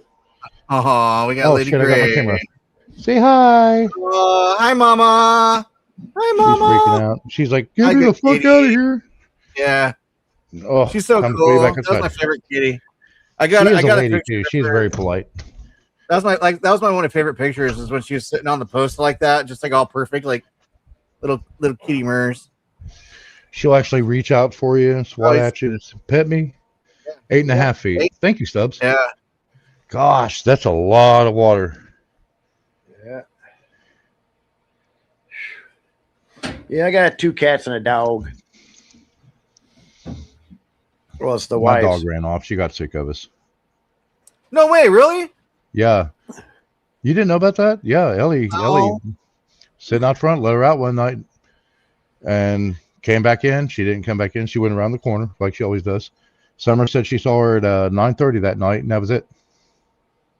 Aww. Tracked her ass. I went everywhere. Look, we figured somebody picked her up. Yeah. Poor Ellie. But yeah. Aw, that makes me sad. That dog was cool. Well, maybe She's a this little spoiled very the cool. hell out of her. She was a little kitty protector. Yeah. Yeah, she was. It was cool, man. When she was a pup here, she would go lay out by the barn with the chickens. We let the chickens out, to root and stuff and get rid of all the bugs in the garden. And she would just lay down. All the chickens lay down next to her. I was like, I don't even think she knew she was a dog. How old The was cats she? would fight. She'd go over and break that up. She must have been like 8 or 9. Let's see. She was 9.5. Yeah. What kind of dog? Yeah. German Shepherd. All right. Well, she has a nice retirement. She chose another family. That's the best scenario that we're thinking of. Yeah. That's how we want to think that she was picked up. But I mean, because her track Getting disappeared, spoiled. so it's like somebody had to have picked her up. Because I tracked her up on the hill for 3 days, and the tracks were old. They were a couple of days old. So Yeah. Oh, that poor baby. we did, Benno. Like everybody in the area knows our dog. So everybody knew, hey, if they saw her, call us. We'll come get her. But nobody had seen her, and we're like, it's weird. It's like she just vanished in thin air. So we're like, somebody had to have picked her up. Yeah, I could see that. Worst case scenario, she wandered off and died in the woods. Never smelled anything, never saw anything. Yeah, she was getting old. She was getting up there. Poor bear. See, I got her, and she would have been 10 this year. Yeah. Because I got her in 2016. And so the other scenario is coyotes will lure dogs in, and especially the females, they'll either breed with them and kill them, or they'll just kill them. And there was no trace of that anywhere. So, yeah, you probably would have like found I said, fur, and she's wandered off for like 2 or 3 days and then come back, or that's the longest. She's not even wandered off for a week. So when I actually tracked, it was 3 days old. So it was older than when she went missing. Yeah, So our dog is chipped. Yeah. So it's like I could have put an air tag on her and tracked her, but you're gonna get another puppy? No, there's people been trying to give me dogs. Hey, get this, and I was like, no, I'm not ready for that yet. Give it a year. I get it. It's like give it a while. Yeah, it was like 5 years before I got another dog, or 6. Yeah, Princess is perfect though, man. Yeah, she is perfect. She's a good girl. They kept trying to rape her at the dog park today. I was like, no. Like I was like running after one dog. He's like, yeah, all right, he's fixed. And I was like, stop that. Yeah. This is my girl. This is my baby. Yeah, she's gonna be my pillow when I come visit. Yeah, totally. Yeah, no, she snuggles right up to me at night, fucking right up on me. I'm like, all right, you can move now. It's too hot. Yeah, I can't believe, man, how hot the western half. I would talk to G2K, and he's like, dude, you've got more snow than we have this year. And they were talking about it on the news this morning because we always turn on the news when I make breakfast before we go to work. And like Breckenridge, Colorado, only had 60% of their slopes open. Yeah. Mammoth, you're up, north of you, only had 50% of the slopes open. Wow. So it's like, wow. It's yeah, like I keep hearing that. The snow wasn't that hard, and we just had I guess we just had a huge winter, like what would you say, like a water incursion across the United States, but it wasn't even that big, I guess. Yeah, you all get hit by that atmospheric river. What hit us like 2-3 weeks ago? So we had that snow when Jeff was here. We had the snow, and then the next day we had like a mix, and then rain, and then I froze that night. It was like 9 degrees Fahrenheit. So we had like 1 inch, 2 inches of ice, and then it snowed again, and we got like 10 more inches of snow on top of that. So everything wasn't compacted. It was just the way it was layered. And the ice is now just starting to melt off, a little bit of it. And we still have snow and ice in the area. Yeah. So and it's supposed to be 60 tomorrow. And it's like, everybody's like, oh, yeah, all this will melt off. And it's like, no, it's going to take days for that much to melt off. How's that little like ditch behind your house? Is it still full of water? Oh, yeah. Yeah, just where everything's thawed off and drained down the mountainside. Yeah. It's just been muddy water flowing. But yeah, that was a trip that one day when it rained. It just flowed so hard. I didn't expect that. That was crazy. For those that don't know, so it was abnormally cool. Like we got hit by a hard winter, but not as hard as far as cold like we did this year. Like it was cold and we had a lot more snow than we had cold. This year we've had both, like sub-zero temperatures, like minus 30 where we live and stuff like that. So for days, and when you live off a secondary road, a gravel road, I'm not leaving. I'm not leaving. I just got to run across the street to the neighbor. The neighbor who doesn't know how to turn his TV on. He's senile. Oh, marvelous. So I did. Don't turn it off. Just keep it on. What the hell? What do you turn off? Well, he's got it on, but the cable box or so. I don't know. It's the same old shit every time. Oh. So, but yeah, it's been brutally cold here. Brutally cold, which, I love it. I was actually on Arkies. It was like -1, and I was out snowbathing in boxers. I don't know why I did that on YouTube. But anyhow, go back and look at that. It was actually a great episode. Anyhow, so, yeah, brutally cold. Had a lot of snow. So it's been a fairly good winter. We've needed it. It's crazy to me. Oh, you can hear him. I'll yell at the neighbor. What do you, I still didn't catch what you said. What did he turn off? Hit the reset button. But Nils, what did he turn off? Huh? What did he turn off, the neighbor? There's something about the neighbor's cable or internet or something. Having problems with this TV. What is it? He's getting senile and he's forgetting. Yeah. Why don't you go over there and turn it on for him? I can't wait till I'm that old. Get off my lawn. And it's a squirrel or something. But yeah, when that ice and snow and stuff hits like that, you have to worry about power outages and then trees falling, trees exploding. Yeah. Which is just the moisture freezing up inside and they just break. It was so crazy. We haven't had so close like that. Like you can just tell, you can count. They say it's like a mile a second or something like that. That's all like when it strikes, you'll see it and you can count 1,000, 2, 1,000, 3, 1,000. That's how many miles it was away. Like when it was striking by your house, it was like 1 second. Boom. It was like, fuck, that was real close. Yeah. Like the coolest thing here, like if you grew up in an area with conifers like Southern or Northern California, then the Southeast and Georgia, South Carolina, Florida, stuff like that. The biggest difference, and I didn't notice it until after I moved here, is most of this state is hardwoods. So oaks, hickories, ironwoods, birches, beeches, things like that. So sycamores, your big leaf, maples. So the rain is louder here than it is in areas where you have like pines and firs and stuff like that. So the rain is very loud. And then the lightning, when it hits, and the thunder, it echoes through the hills and the mountains Right. and through the Yeah. valleys and hollers. So it's super, super loud.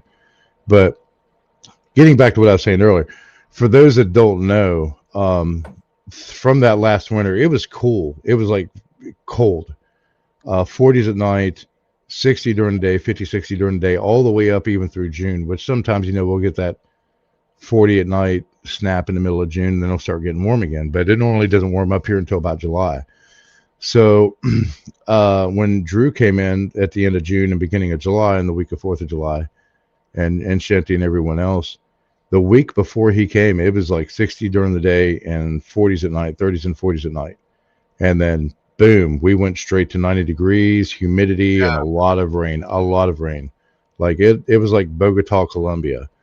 So for the Appalachian Mountains where we live, it's actually classified as a subtropical rainforest, mountainous subtropical rainforest, especially in the summertime. So the amount of rain that we got, and it rained almost every day before he got here, a couple of days before, and the week that he was here, it was crazy.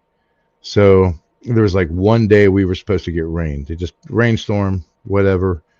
And so we woke up that morning, and I remember I was out front drinking coffee. Shanti asked Drew, "Hey, you want some breakfast?" Drew's like, "Yeah." He's like, "You want a beer?" Drew's like, "Yeah."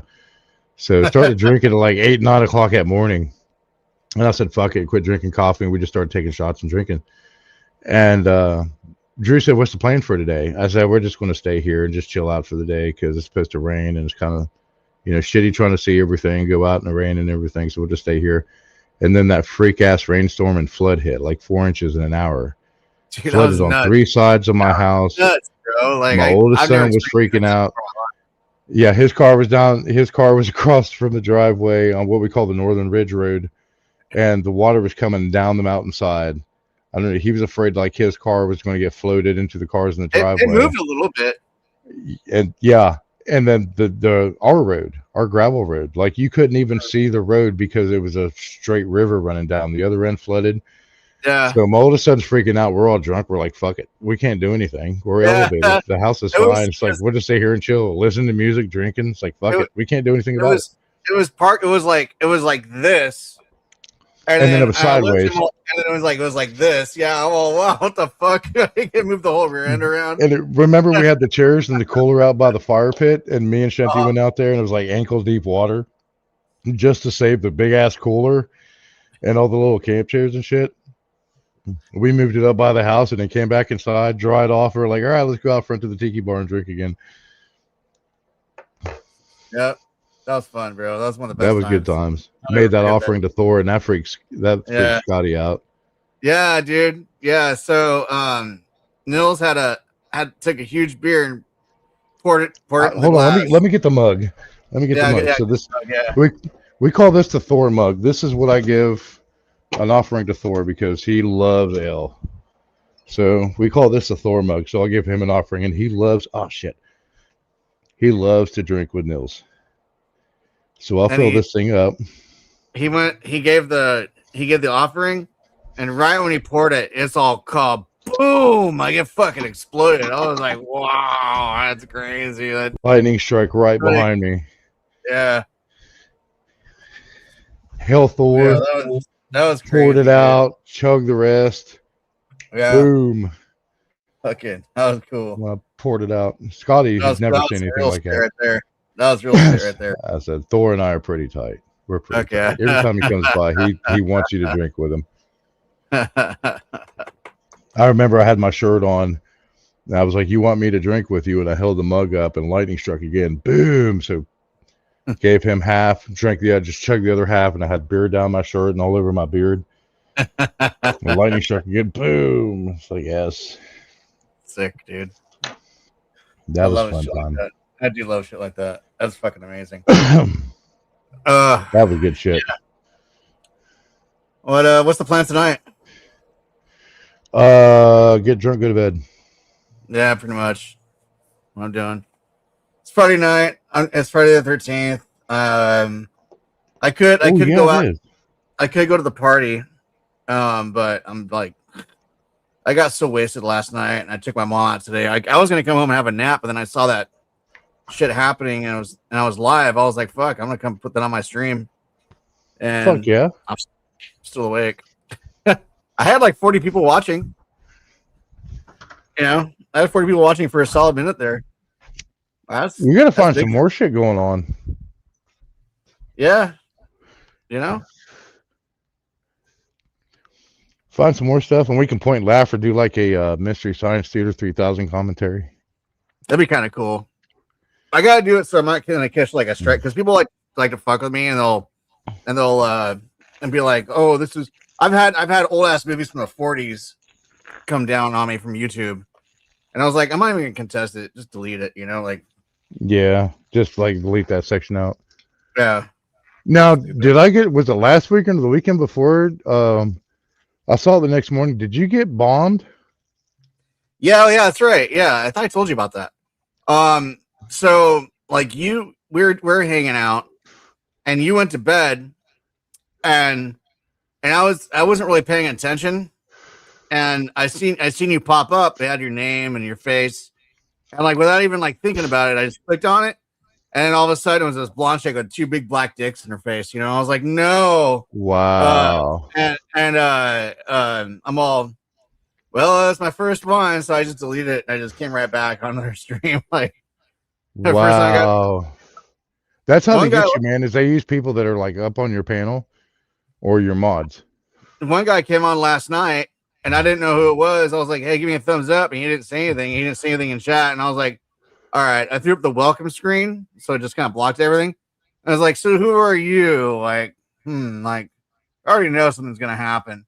And he's like, "Well, no, I just like to go on people's streams and say the N-word." And I said the N-word real fast. I was like, "No, you're out of here." Well, that's why, like, when they come up, that's why I'm glad we have each other's numbers so I can text like, "Hey, is this really you?" Yeah, like, no, yeah, exactly. Fuck you, yeah. and you're gone. Banned. Fucking assholes. Yeah. Oh, whatever. Fucking idiots. Ugh. Excuse me. It's supposed to be 60 tomorrow. I'm gonna grab the Mac. I gotta show you this because this is crazy. This is how much snow we've had. So we've had it's actually the first time was Wednesday that we have been with temperatures above freezing for the past 3 weeks.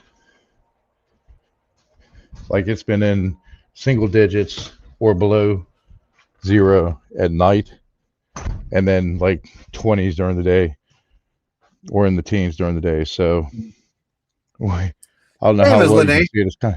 It's kind of dark, but yeah, we still have snow. We still have like 4 inches of snow on the ground, and it's been like 50 today, 40 something. It was like 60 Wednesday. It's just crazy. Oh. So it's supposed to be in the 60s and 70s next week. Spring's coming back early. What's up, right. Renee? We're gonna get that too. We're gonna get early spring. We already have it, actually. We have this huge super bloom going on right now. Yeah, the weathermen are like, oh no, we'll probably get into the snow like in April around Easter, because every time, like, if there's a green Christmas, we get a white Easter. That's just a rule in Appalachia. And then, but the Canadian geese were flying north Tuesday and Wednesday, so it's like, yeah, we're getting an early spring. I trust nature more than I trust the weatherman. Yeah, totally. Damn, it's been cold here, Drew. It's been freezing. So what's the temperature right now? Like 30s, 40s? Let me check. The mighty app here. It's supposed to be warmer tonight. Yeah, we have a warm going on right now. It was like 73 at the beach today. Let's see here. Tonight, 26 tonight. Whoa, that's crazy, dude. That's 60 so cool. tomorrow, almost 40. Yeah, it's supposed to get up to like, let's see, 52 today, 26 tonight, 58 tomorrow, 36 tomorrow night. Yeah, it's supposed to be above freezing for the next week. 60s, 70s. Yeah, we're getting early spring. Yeah, they're talking about an El Nino An actual El Nino is coming back. Yeah, when we get a El Nino, we get a lot of snow, and it's not as cold, but we get a lot of snow from the moisture from the Gulf our way, and then we get hit by stuff that comes from the Northwest from that moisture in an El Nino year. When it's a La Nina, it's like not a lot of snow and mostly really cold. Just chilly. Yeah. Yeah. Yeah. We're going to have a lot of warm Pacific Ocean weather. Yeah, because most of us, they call it the Alberta Clipper, so most of it comes through from the, I call it the Arctic top, but from the polar vortex, when it dips down, it just goes like from North Dakota straight towards us and through Alberta, and they call it the Alberta Clipper here where I live. And that's what like we've been in the bullseye all winter. It's hit us. Like it was minus 34 at its coolest point 2 weeks ago. Yeah, it just goes right through that valley, huh? Like straight through it. Yep. Yeah, straight down. South. From there, you can ask MacGyver through Chicago and straight at us. And then it just lingers for a week or two or 3 or 4. And then every single week we get a bad winter storm. A bad winter storm. I've actually only had to take 2 days off of work this winter, luckily, because of the winter storms and stuff. How's work been, man? You liking work still? Yeah, it's been kind of weird because I don't like to dox where I work, but oh yeah, don't do that. I know. Yeah, so we've had a supplier issue from the Canada plant, and we've just sent too many parts up. So us in the Indiana plant have been on non-production days, so not producing anything. So we've had to find other stuff to do. Today was a non-prod day. Monday's going to be a non-prod day. Next Friday's going to be a non-prod day until Canada fixes their shit.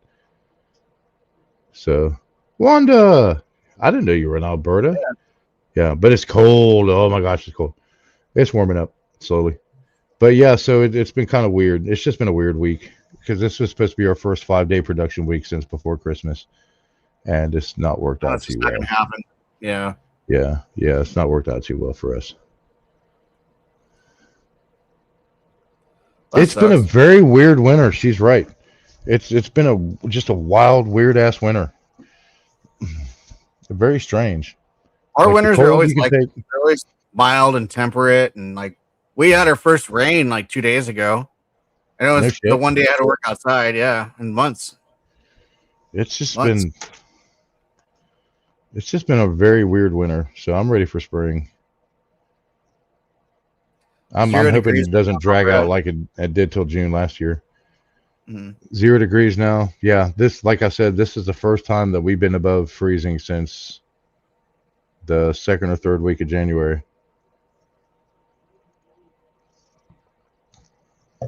Very cold. Too cold for my blood. Yeah. I'd suffocate. The bad part is even though you have the pipes at like a pencil thin drip and you wait for it to warm up, and that's when you find out where all the leaks are. I've literally never been where it was 0 degrees before. Never. Yeah, it was actually, it was, this morning it was 19. The night before it was 12. Last weekend it was -1 on Friday or Saturday night, -3 the next night. I think it was -3. Crazy. -3 Thursday night. Friday morning, it was, Friday morning, I think it was like -3. I couldn't imagine. That's where you go outside, and if you're outside for more than 10 minutes, that's when it starts damaging muscle tissue, and you get like hypothermia and stuff. So you have to wear gloves, hoodies, and stuff like that. You know, that's why we have a beard. Keep your face protected. Yeah, you inhale through your nose, and you can just feel the mucous membranes and your nostrils freezing up. Jesus. But I'm used to it because, like I said, when I was on how the shit did she get back in the house? Come here, girl. Like I said, when you go, when I was on Arky stream, and it was like, well, it was the weekend that Jeff was here, so it was like 2 weeks ago because he got snowed in with us. And it was like -1. And the Scandinavian tradition, I go snowbathing. So it's like, hell yeah, we were supposed to get, a foot of snow or more. So it's like, I'm going to go out and snow bathe. If it's 6 inches or more, just sit out in the snow bathe, you know. It helps to build a resistance. It's good for your skin, cleans out the toxins when you do that and come back in the heat and then go back out. It's like flushing your body of all the toxins. So we went out and it was like 2 inches of snow on top of the ice. And underneath that ice was 6 inches of snow and everything just compacted. Whoa. And I was bummed out. So I was on Arky Stream live in a pair of boxers out back off the porch. And she's like, how cold is it? I was like, -1. She's like, you're fucking crazy. No, I'm Swedish. There's a difference. I'm used to this. This is not cold to me. Yeah, I couldn't imagine. -15, -30. That's when it gets chilly. That's where you wear a hoodie. Yeah, I'd cry. I'd totally cry, Miss Lindsay. Lenny, sorry. And then Miss Lene. And then everybody in Florida was talking shit, and then the southeast of them are, oh, you got fucking snow. It's nice and it's 70 degrees in Miami, and then they got fucking snow. Orlando got snow. They got down to like 20. What is it right now? Let me see. We were like, right now it's 57 degrees at 6:30 at night. Our low tonight's going to be 49. And then it's going to rain Monday. So President's Day is going to rain. And even then, our low is only going to be like 50. It'll be between 60 and 50. So we'll have like a 10-degree difference that whole day. It's temperate here, man. It's just nice like that. Our coldest day of the week is going to be next Friday, which would be 45 or 44. So we have the heater here because the heat pump went out, but we have gas backup. And I'm going to put a wood backup to that gas backup for primary because that one heater will heat the whole house. So Angie and I will close our rooms and the kids have their own heaters in case, you know, they want to adjust the little fireplace heaters, the fancy ones. So Angie and I close our bedroom door and it's like 50 degrees at night. And then if you get cold, just throw a blanket on you. That's still cold, yeah. Yeah, and just sleep, man. Have a great you got a couple sleep. warm bodies and a thick blanket, you're fine, I guess. You know,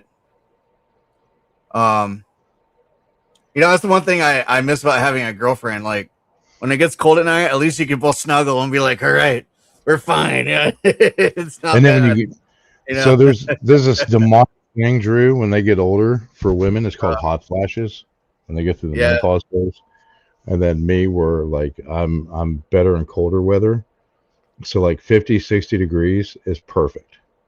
45, anywhere between 45 and 60 is perfect for me to sleep without a blanket. And man, just had some of the best sleep ever. And everybody else is like, man, it's fucking cold in here. No, it's perfect. No, I prefer a little bit chilly, but not that cold. I don't like it when it's like 40. 50, 60, I could deal with it. Like our summers in Sweden are like normally around the 70 mark Fahrenheit, and 40 and 50 at night. So like we don't have any air cons. Like if you go to some of the hotels in the summertime in Sweden and Stockholm, they have air conditioners. We call them air cons, but 98% of the houses in Scandinavia don't have air conditioners. We don't need them. It's cold in winter. We might get a freak heat wave and, it'd be 80, 85 Fahrenheit, and maybe 60 or 70 at night. And normally it's like in the 60s at night. So it's comfortable. It's not hot like compared to Southern California or Arizona or Southern Florida or most of Florida. Like our summers are very mild. And then our winters are just something else. Fuck, my insurance is going to cancel on the 16th. I just realized it. Fuck. Damn it. Wow. Oh, I got to deal with that shit. I got to call them tomorrow. Oh, yeah, Benno, the Ohio River froze here, man. There was like people walking across it and like the police had to come out and tell people, hey, get off the ice and stuff like that. And the Coast Guard telling people don't walk on the ice. People were walking their damn dogs. They were taking a shit in the middle of the river on the ice. It was crazy. They had to tell people, get off the ice. There are weak spots. I got to fucking email these guys now. God damn it. Yeah, I should have taken a picture of that for you, Drew. The Ohio River frozen. You could walk across from West Virginia to Ohio. It was nuts. Oh my God, the 15th. Fuck. Okay, I better deal with that tomorrow. Shit. Yeah. If you don't drop a like, you suck. Yeah. Crap. That's like around the edge, man. I fucking hate doing that. I'm owed like $1,000 right now. I'm trying to get paid for it, and that's why like I've been running my business. Business commercial insurance policy. This is my liability. I gotta pay this. Fuck.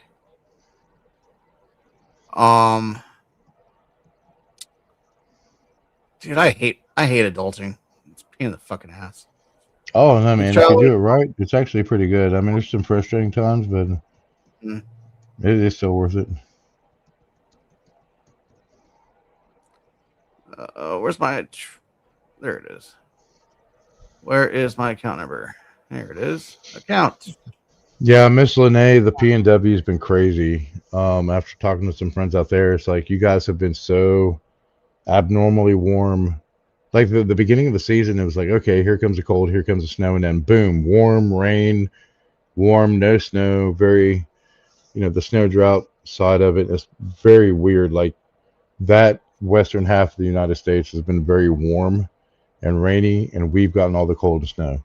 And then, of course, the Midwest, but Iowa, Nebraska, the Dakotas, all the way down to Missouri, Arkansas, Oklahoma, parts of northern Texas, and like you guys haven't had shit for snow or cold this year. It's been weird in the PNW, very weird.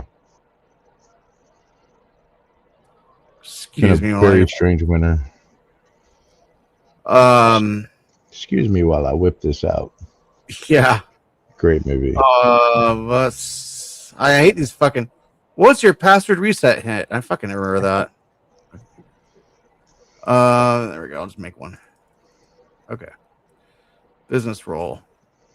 Dick.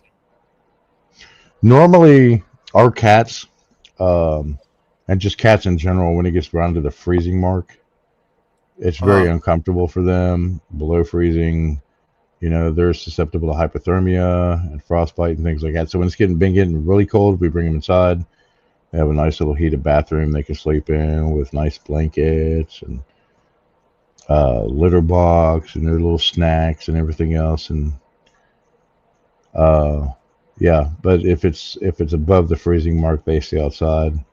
They have a little outside area by the bar that they can stay warm in and chill out, and they all huddle together. So it's warm, dry.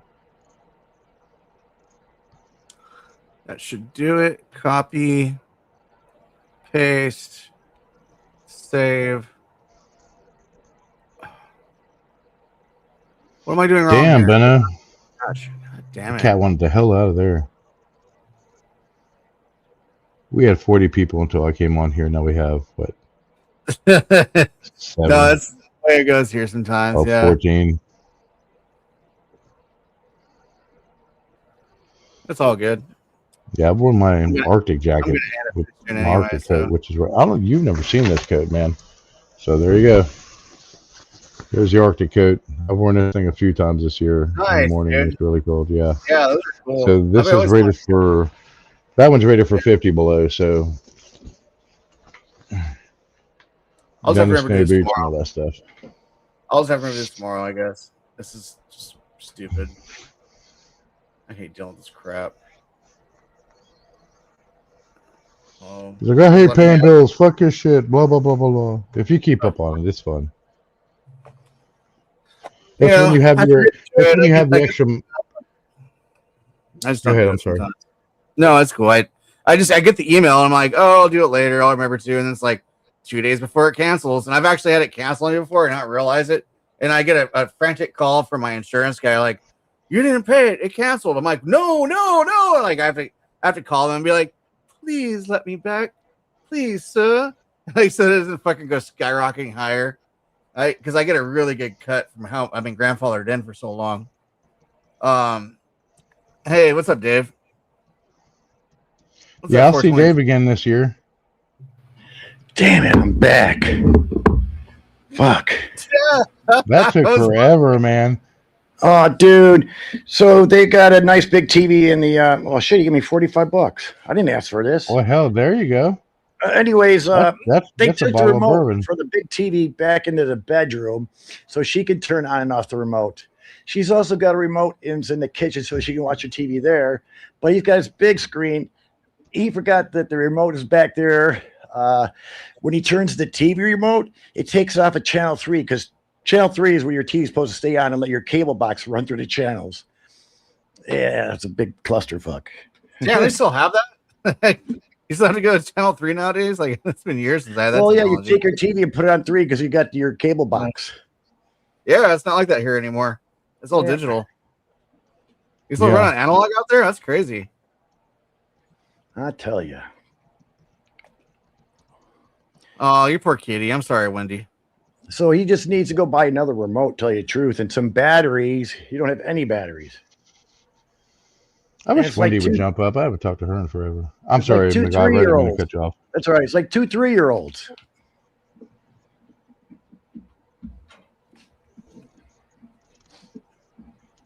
A 11-year-old dog. Wow. Yeah, I think Yeah, yesterday. Dave.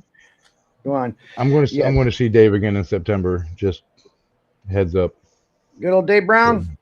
Oh yeah, me and Dave already met. We met last September Yeah, we met too. in Louisville. Yep. We went check out that Louisville Slugger Museum. Did you see Dave? Oh yeah, downtown. Yeah, I went on Yeah. fixed Dave's oven and messed around with his computer, helped him out and fixed his computer desk that he broke. Now he wants me to go down there and install a dishwasher, I guess, in his place and some other place.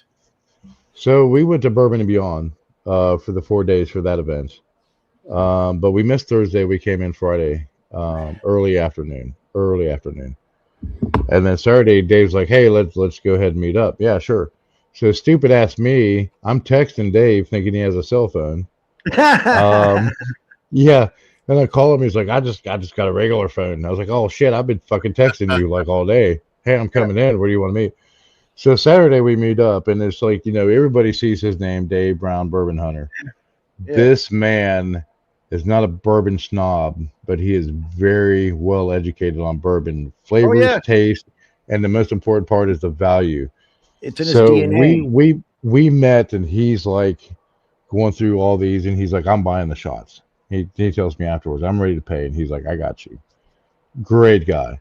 We had like a 2-hour lunch. And we met with him for lunch. Angie and I did before we went to the venue. I was fucking smashed by the time I got there. And then ended up drinking more. But I was like, holy shit! And Dave was buying like double shots of Taylor's. I think we had a single of Angel's Envy. My favorite's Woodford Reserve, of course. Oh yeah, I'm wearing this shirt by the way. The coal miner in. Hell yeah, Coal Miners.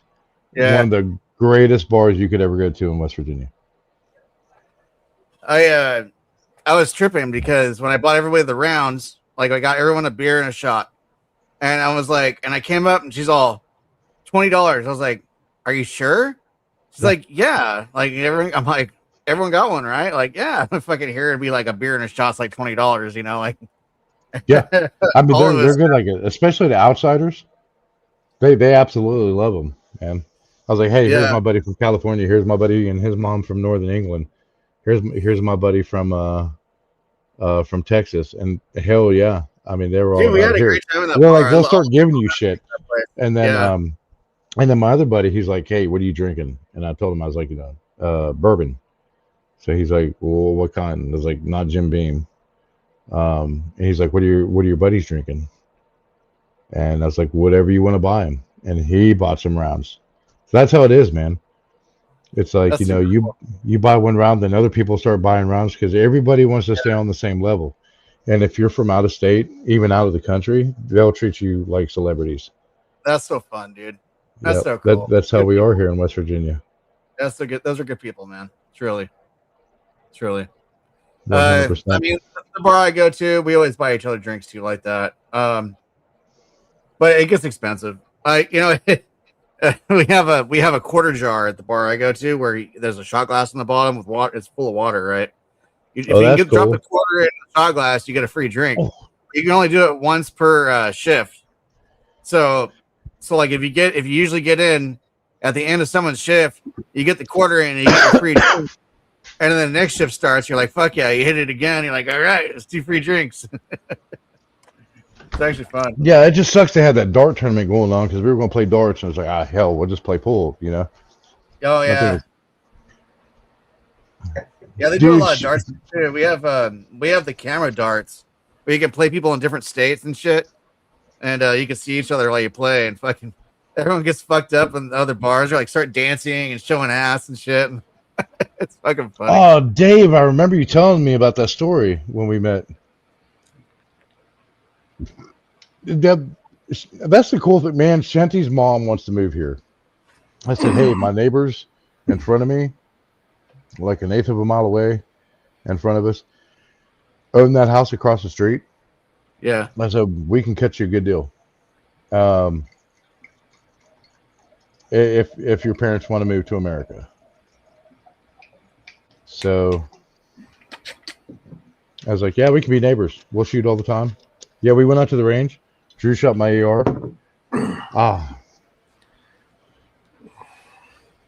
And the 9mm. You're a badass with that Smith & Wesson. Hey, thanks. I don't want to say too much.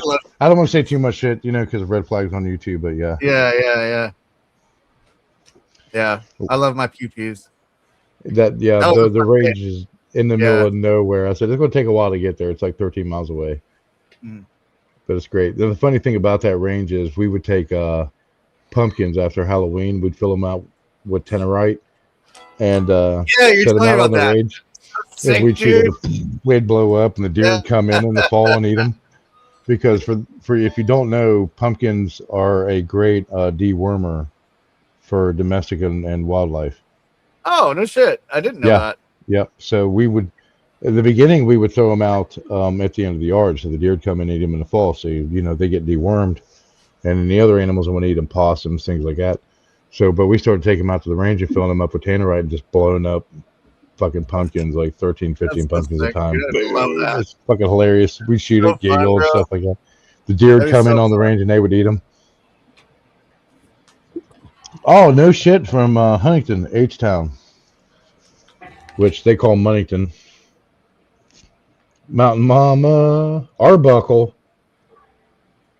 Oh, yeah. That's the same county I'm in, Arbuckle. Yeah. Fatty Arbuckle. Yep, that's the same one I was thinking of that we were talking about. Arbuckle. That's a whole different. Yeah, when he told me, I was like, that's across the river from us, but yeah, that's a whole different world on that side of the river. I think in Chicago, it's like the difference is the tracks, and where we live, it's the river. As soon as you cross those tracks, you're in a totally different neighborhood. Go under the bridge, cross the track. Yep. Especially in the South Side, you're not a Cubs fan anymore. You're a fucking White Sox fan. They don't give a shit if they're the worst in the MLB. That's hardcore. Yep. Dude, we got some serious action happening right now. Like, I got a helicopter not too far from me, like doing circles over the freeway near me. Ooh, holy shit! See if there's any video on it. Cop chase. Yep. See if there's any video on it. Yeah, I'm going to. Fire. Yeah, when Dave told me that, I was like, wow. Now we just need to get fire. Let's see. Like structure fire or wildfire? I'm not sure, but that's what it says on here. The mighty Kanawha. Yeah. Wonder why they keep circling it though. It must be a big fire. Like going over right there. Quick history lesson: the Kanawha River was actually the border between the Cherokee and the Shawnee nation. We had a prowler out the other night. Not here, but like a couple blocks down. I heard a bunch of sirens in my neighborhood. I'm like, what the fuck? And I look down the street. I seen a bunch of sheriff driving around like with their lights on. And I got up. When I look on the calls for service, and there was a prowler like 3 streets down. I'm like, oh fuck! And I came out. I'm like looking around. I had my rifle in my hand. I'm like, all right, motherfucker, you're gonna pop out of a bush. I got your ass. You know, fuck this. You ain't getting me.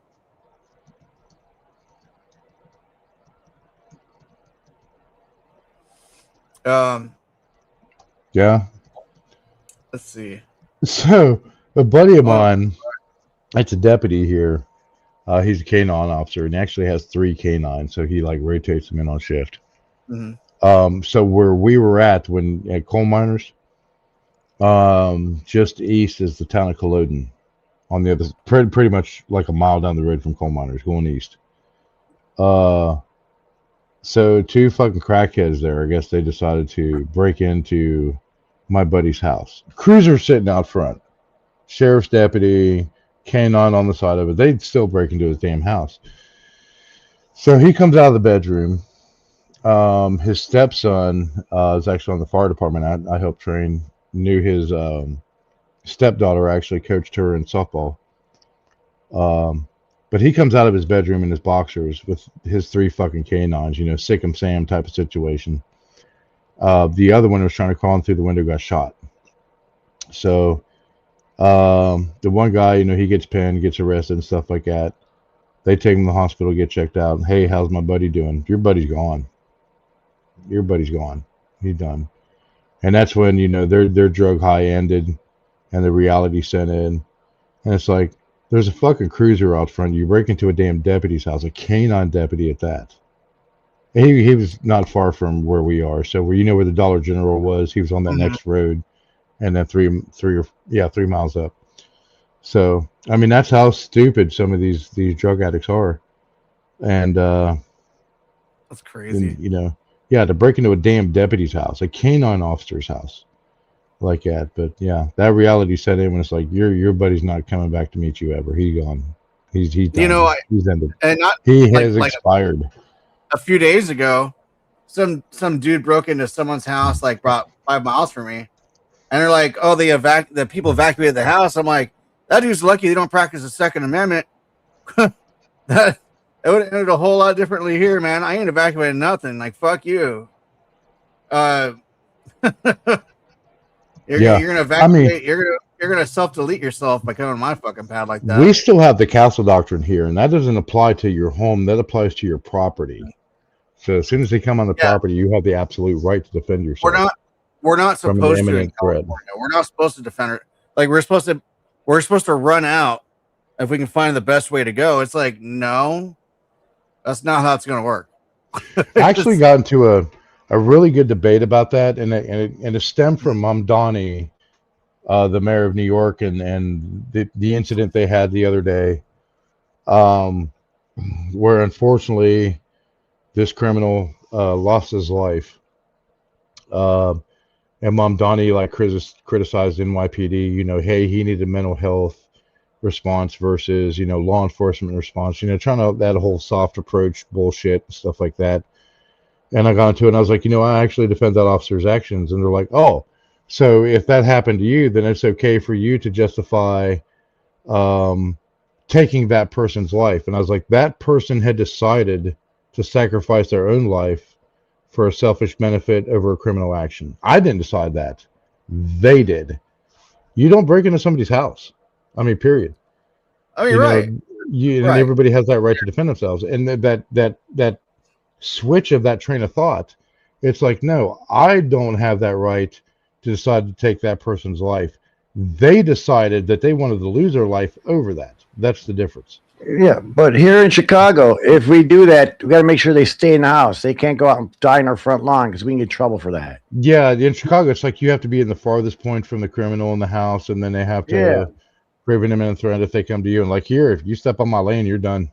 Yeah. Get off my land. If you pose a threat to life or health, I'm supposed to run out the back door or whatever door I can find closest and get away. It's like, I don't know if there's someone standing out there waiting for me to run out. Like, fuck you. You're It's like, I didn't choose it. You're gonna They have your chose it. last bad day ever. That's Yeah. what's gonna fucking. I'd rather, they have a saying, I'd rather be judged by 12 than carried by 6. Correct. And I stand by that. Correct. I would just say I heard that damn acorn hit the ground. I thought it was, Yeah. Yeah, and this state's very hardcore about that. Like a fist fight is a fist fight, Normally there's no criminal action, but if you break into somebody's house and action requires that person becomes expired, then that's on them, not on you. Right. At least there's some logic and common sense in this state left compared to the rest of the country. Oh, boo-hoo, let's feel for the criminal. No, fuck you. Every adult knows the difference between right and wrong. They're turning from a everything young around. age. You're suffering. I can't make bullshit. Go get a fucking job. Dude, it's stupid how they fucking people think. Mm-hmm. It's so backwards. Let's boo-hoo for the criminals and the addicts. No, fuck you. Get a job. It might not be the best paying job in the world, but it's a step towards a better life. Well, anything to piss off people, they're going to do it. You know that. Yeah. Purposely doing this. It's the country's in a state of apathy. When you start rewarding bad behavior, you're going to see more people with bad behavior. Right. They always get that too. MacGyver. Hey, what's up? Nice shit. Yeah. And this Epstein thing, all they got is proof that they were on an airplane. They don't got any other proof. You know what I'm saying? So the whole redacted thing, when they were like, oh, they took the Epstein files off and blah, blah, blah. They have been online since the mid-90s with the solicitor's office, the solicitor, SA-15 in Florida. All the information's there. I actually shared it on, I think, Gigi's website one night. And she went through it like crazy. I was like, here you go. Here's a link. Have fun with it. I was like, it's been there since the 90s. It hasn't been, the DOJ's. There's been the DOJ side, the federal investigation, not the state of Florida investigation. So, which is, a little bit more. But I was like, the information's already been there. People just didn't know where to look. Oh. Right.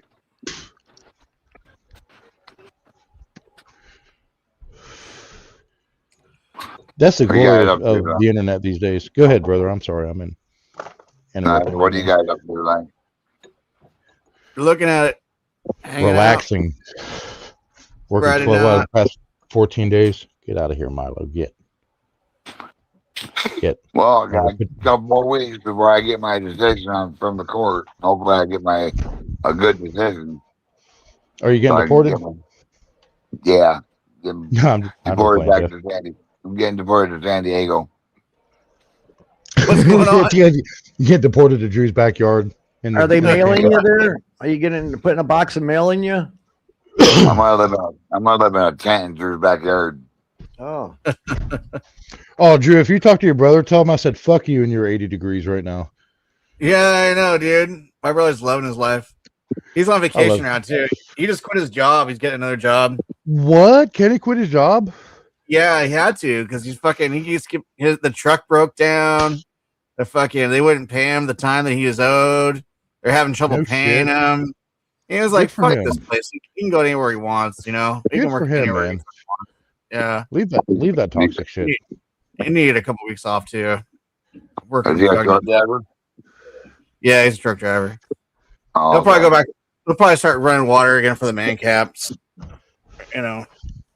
Don't do local routes. Take it easy. Do a yard dog. Yeah, shit. That's what I prefer. He did. I hate it. He goes cross country like he has been. Yard dog. Honestly, at his age, he should be running a yard truck, man. A yard truck is hard work, though.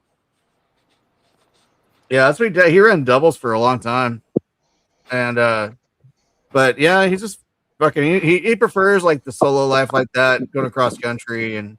But I'm like, dude, fuck that. Like, you get to go home every night if you just run the water truck again. You just got to deal with having a shithead boss. That's about it. Oh, this is kind of off topic. And to CFM Queen. So in our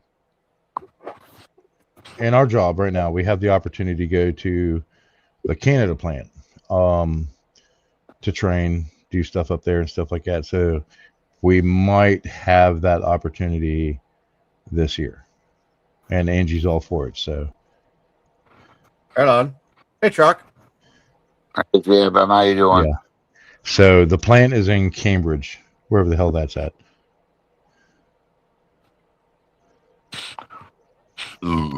Excuse me.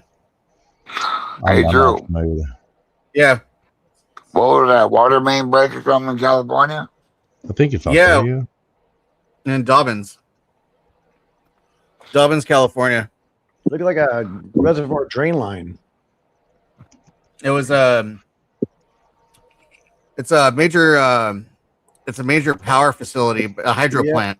Yep. Oh, And Pipe runs yeah. to terminators. Yep. So does that like supply power to all of Sacramento, or just like most of the north?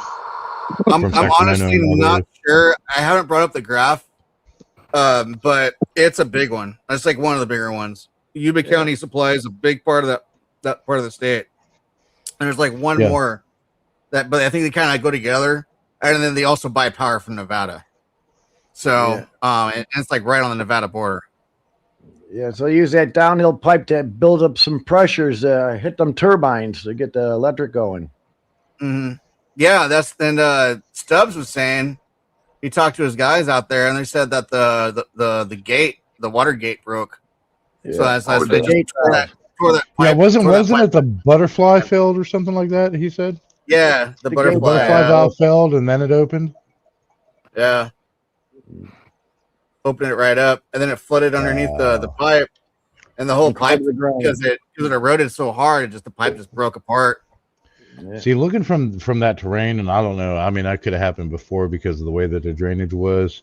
When you saw the ground, like the 9 foundations for the stands for the pipe, it's like they all failed. I don't know how deep they went, but it was shitty engineering.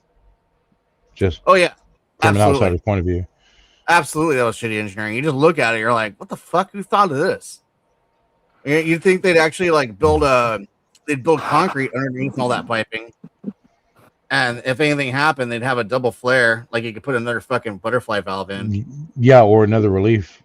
Relief line. Yeah, most of them have secondary relief lines. So I don't know what California's laws are towards that, because they're more stricter than other states. But it's like it just altogether was just a shitty, massive failure. California doesn't give a fuck about water. They're like, oh, you can just dump it.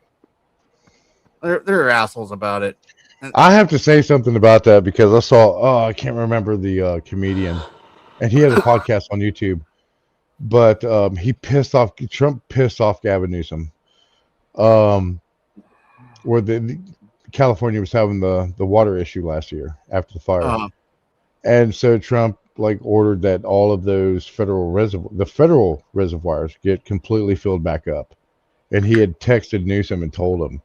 And I can't remember. It's a black comedian. It's hilarious. And he texted him in the middle of the night. And he was texting with Trump, and his wife's like, "Who you talking to?" And he's like, "The president." And she's like, "Tell him you're in bed. It's time to go to sleep." And he's like, "It's the president." And then he told her, "Hey, this is what happened." And it's hilarious. It's like Newsom's like, "No, California's fine," and so he ordered all the federal reservoirs filled and shit like that. That pissed off Newsom, and I was just like, "That's great, man." Yeah, dude, that's fucking. Fucking it's like, because I can't fucking stand Gavin Newsom. He's a snake. Newsom sucks, dude. He's fucking ruined our country, our state. Yeah. We're supposed to be the fucking biggest state with the fucking most economy.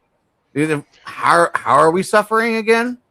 California has the highest manufacturing GDP in the country. Yeah, we're bigger than most countries. They took most of Chicago's out. Yeah, manufacturing. California has compared to other countries, has and not just the United States, it has the 3rd largest GDP compared to other countries in Europe, Southeast Asia. It's like California alone could stand on its own. We're 10 times what Canada is, at least. Yeah. Yeah, because California's GDP is 8.9, and Canada's 2.3. No, it's like 1.5 or some shit like that. Yeah, Like, yeah, it's lower now. Yeah. And yeah, so not to give too much shit to my Canadian friends, but like talking about how bad Canada was doing, and then the bullshit stuff where they were freezing the assets in the bank accounts of all the truckers, which really pissed me off. You know, you should be able to protest without retribution from your or reciprocity from your government, you know, peacefully. And when Crown Royal announced that they were moving to Illinois or Indiana in 2024, I was like, okay, yeah, now shit's getting serious, because that's like a staple icon of Canada. That's when I was like, shit's going bad. Hey, Shit's Drew, going is bad in Arnold Canada. Schwarzenegger still your governor? What? Is Arnold Schwarzenegger still your governor? No. That was like 4 governors ago or something like that. Oh, okay. Yeah. It's been a while. I don't pay attention to shit like that, though. The governor. Yeah, the governor.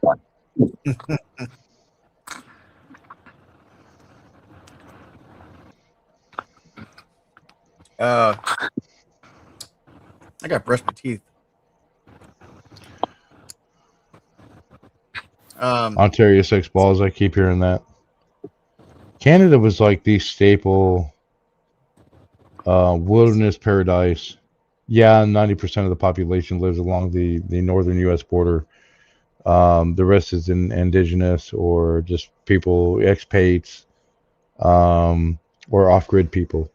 It's very sad because they were like the beauty of North America. Like they had the common sense and kindness of North America, and their politicians valued money over their citizens, and it bled over into America as well. You know, to where their people cared more about making money and making a profit off of the population and off of corruption. Drew and I had this discussion last year in depth. It's very sad. MacGyver says PC overheated. Come on, Canada appliance had guy. a badass culture. Bad appliance guy. Hey, just so happens that if you have audio issues, if Vibrant's still here, and then you got Drew for the other mechanical issues for the PC side.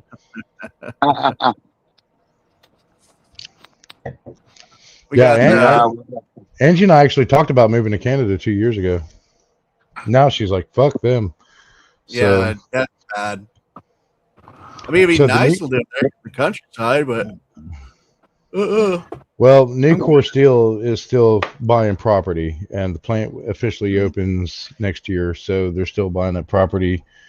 I told Angie, I said, it's a shame that, you know, it's $800,000 per acre where we live, you know, because every representative has told us, you know, hey, decline the first 3 bids, take the 4th, because the first, they're going to do what the actual value of your property is. The second is going to be double that.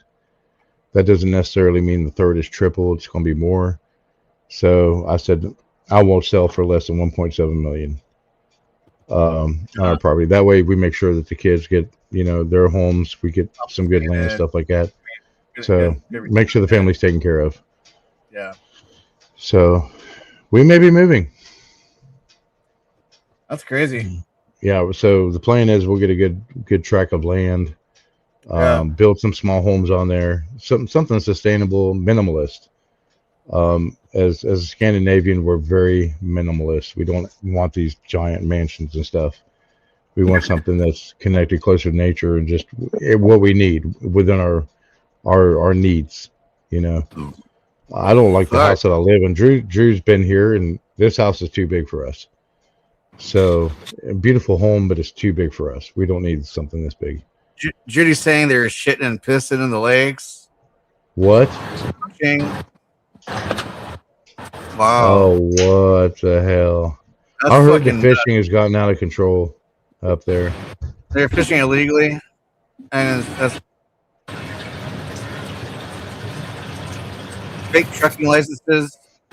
I don't care if it comes. I'm not racist, but shit, man, why don't you fix the problem?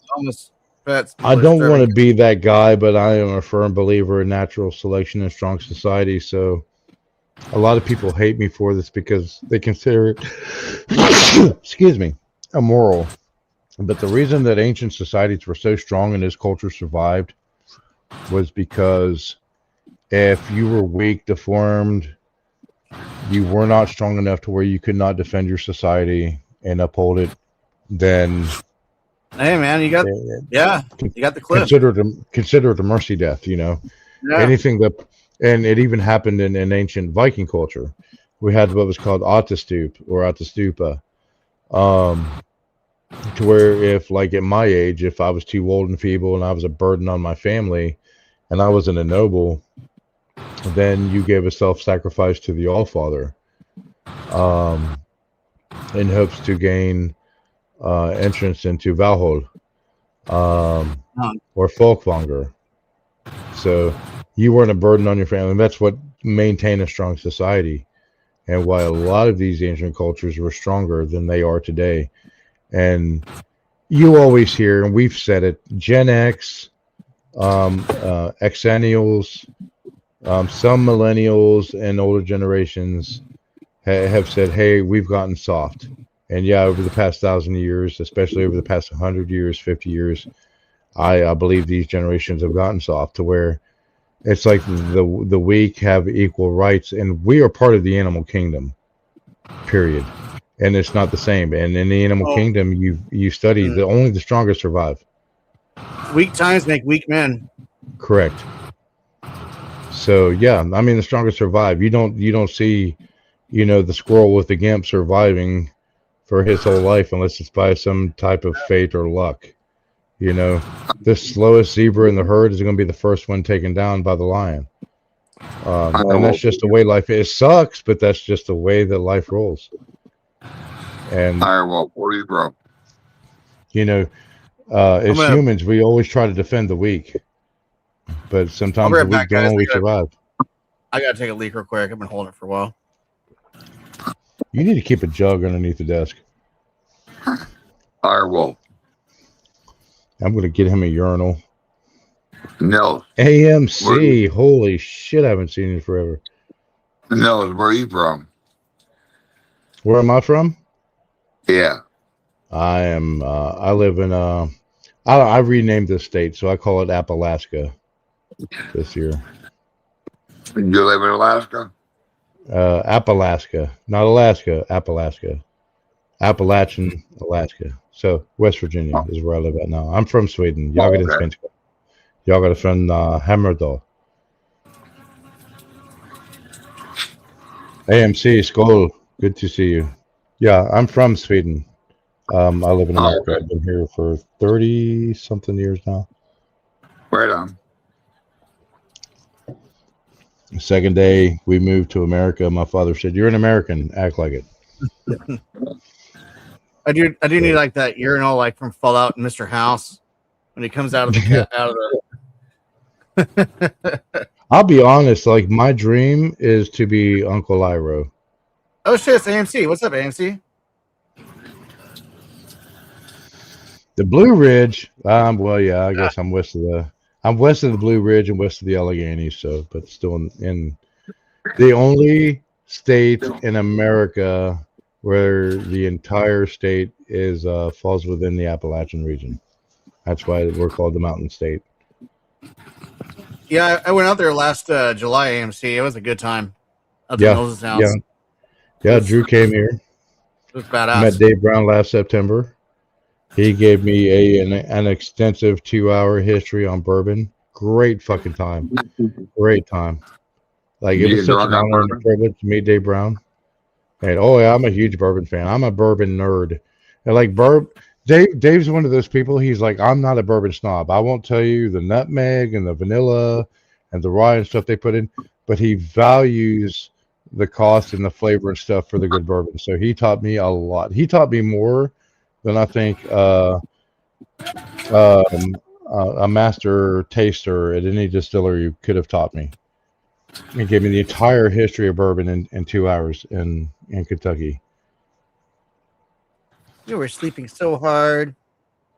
And he actually got me hooked on new bourbons, good ones.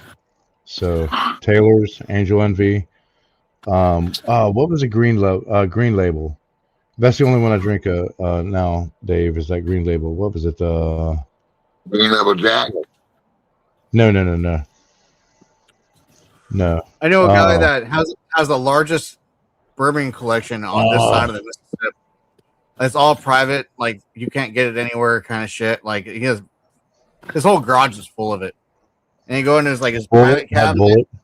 and you're like, fuck, he's rich, dude. He's got tons of money. He's all, hey, how do I pay you? I was like, you just pay me PayPal. He's like, I think I got enough in here. And like, he's just fucking around. We're both drunk. He turned his phone, and it's all $90,000 fucking PayPal account. I'm like, you fucking dick. Like, just like, this is my fund. Like,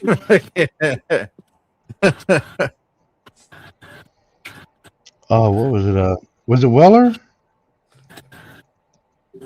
Weller Green Label?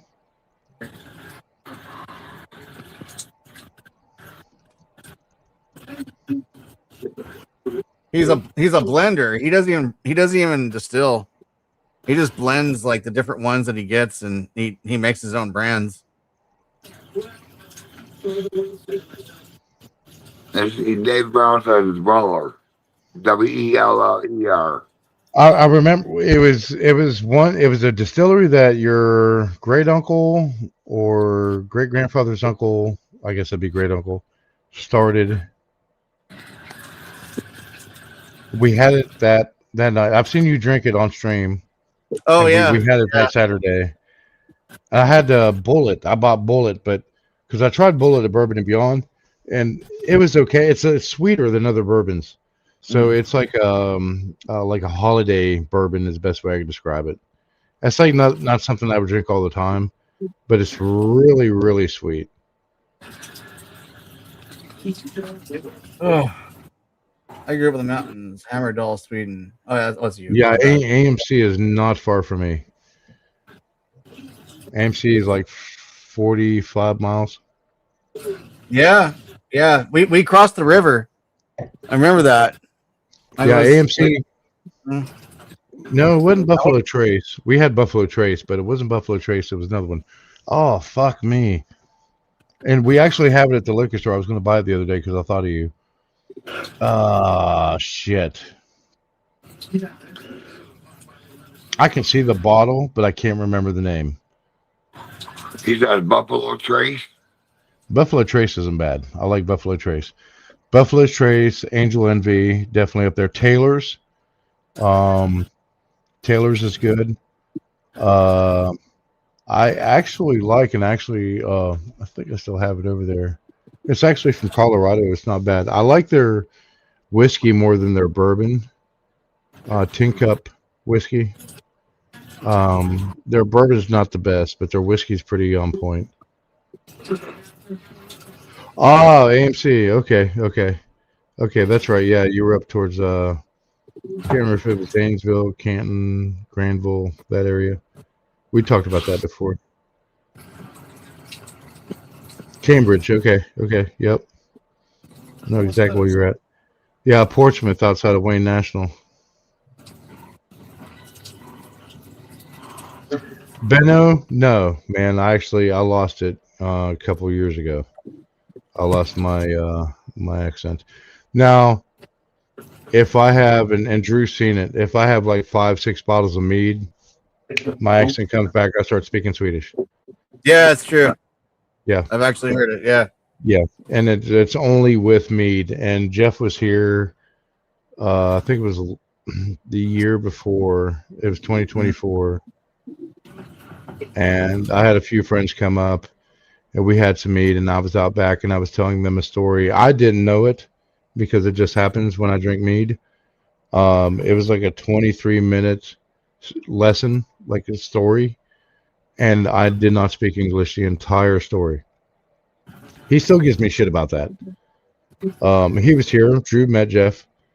So yeah, and he was like, "Man, that was a great story, but we don't understand a fucking thing you just said." And I was like, what do you mean? He said, you told that entire story in Swedish. And I was like, why didn't you stop me and say something? He said, it sounded so interesting and you were so It into was. it. I was into it. It was, And I was like, shit, you have to stop me when I do that. Because, yeah, I felt like a dickhead.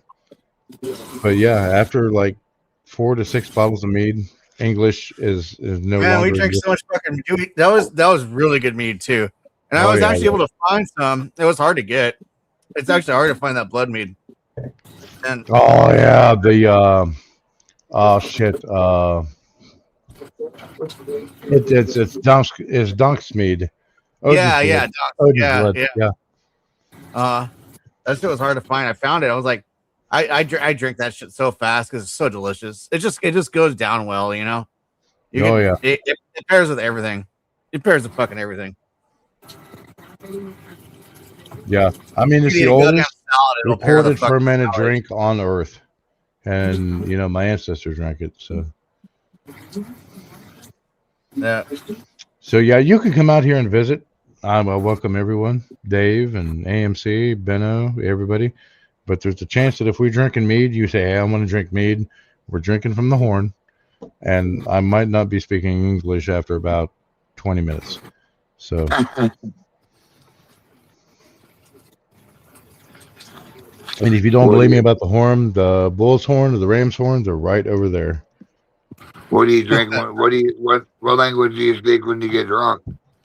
Swedish. Oh, okay. Swedish.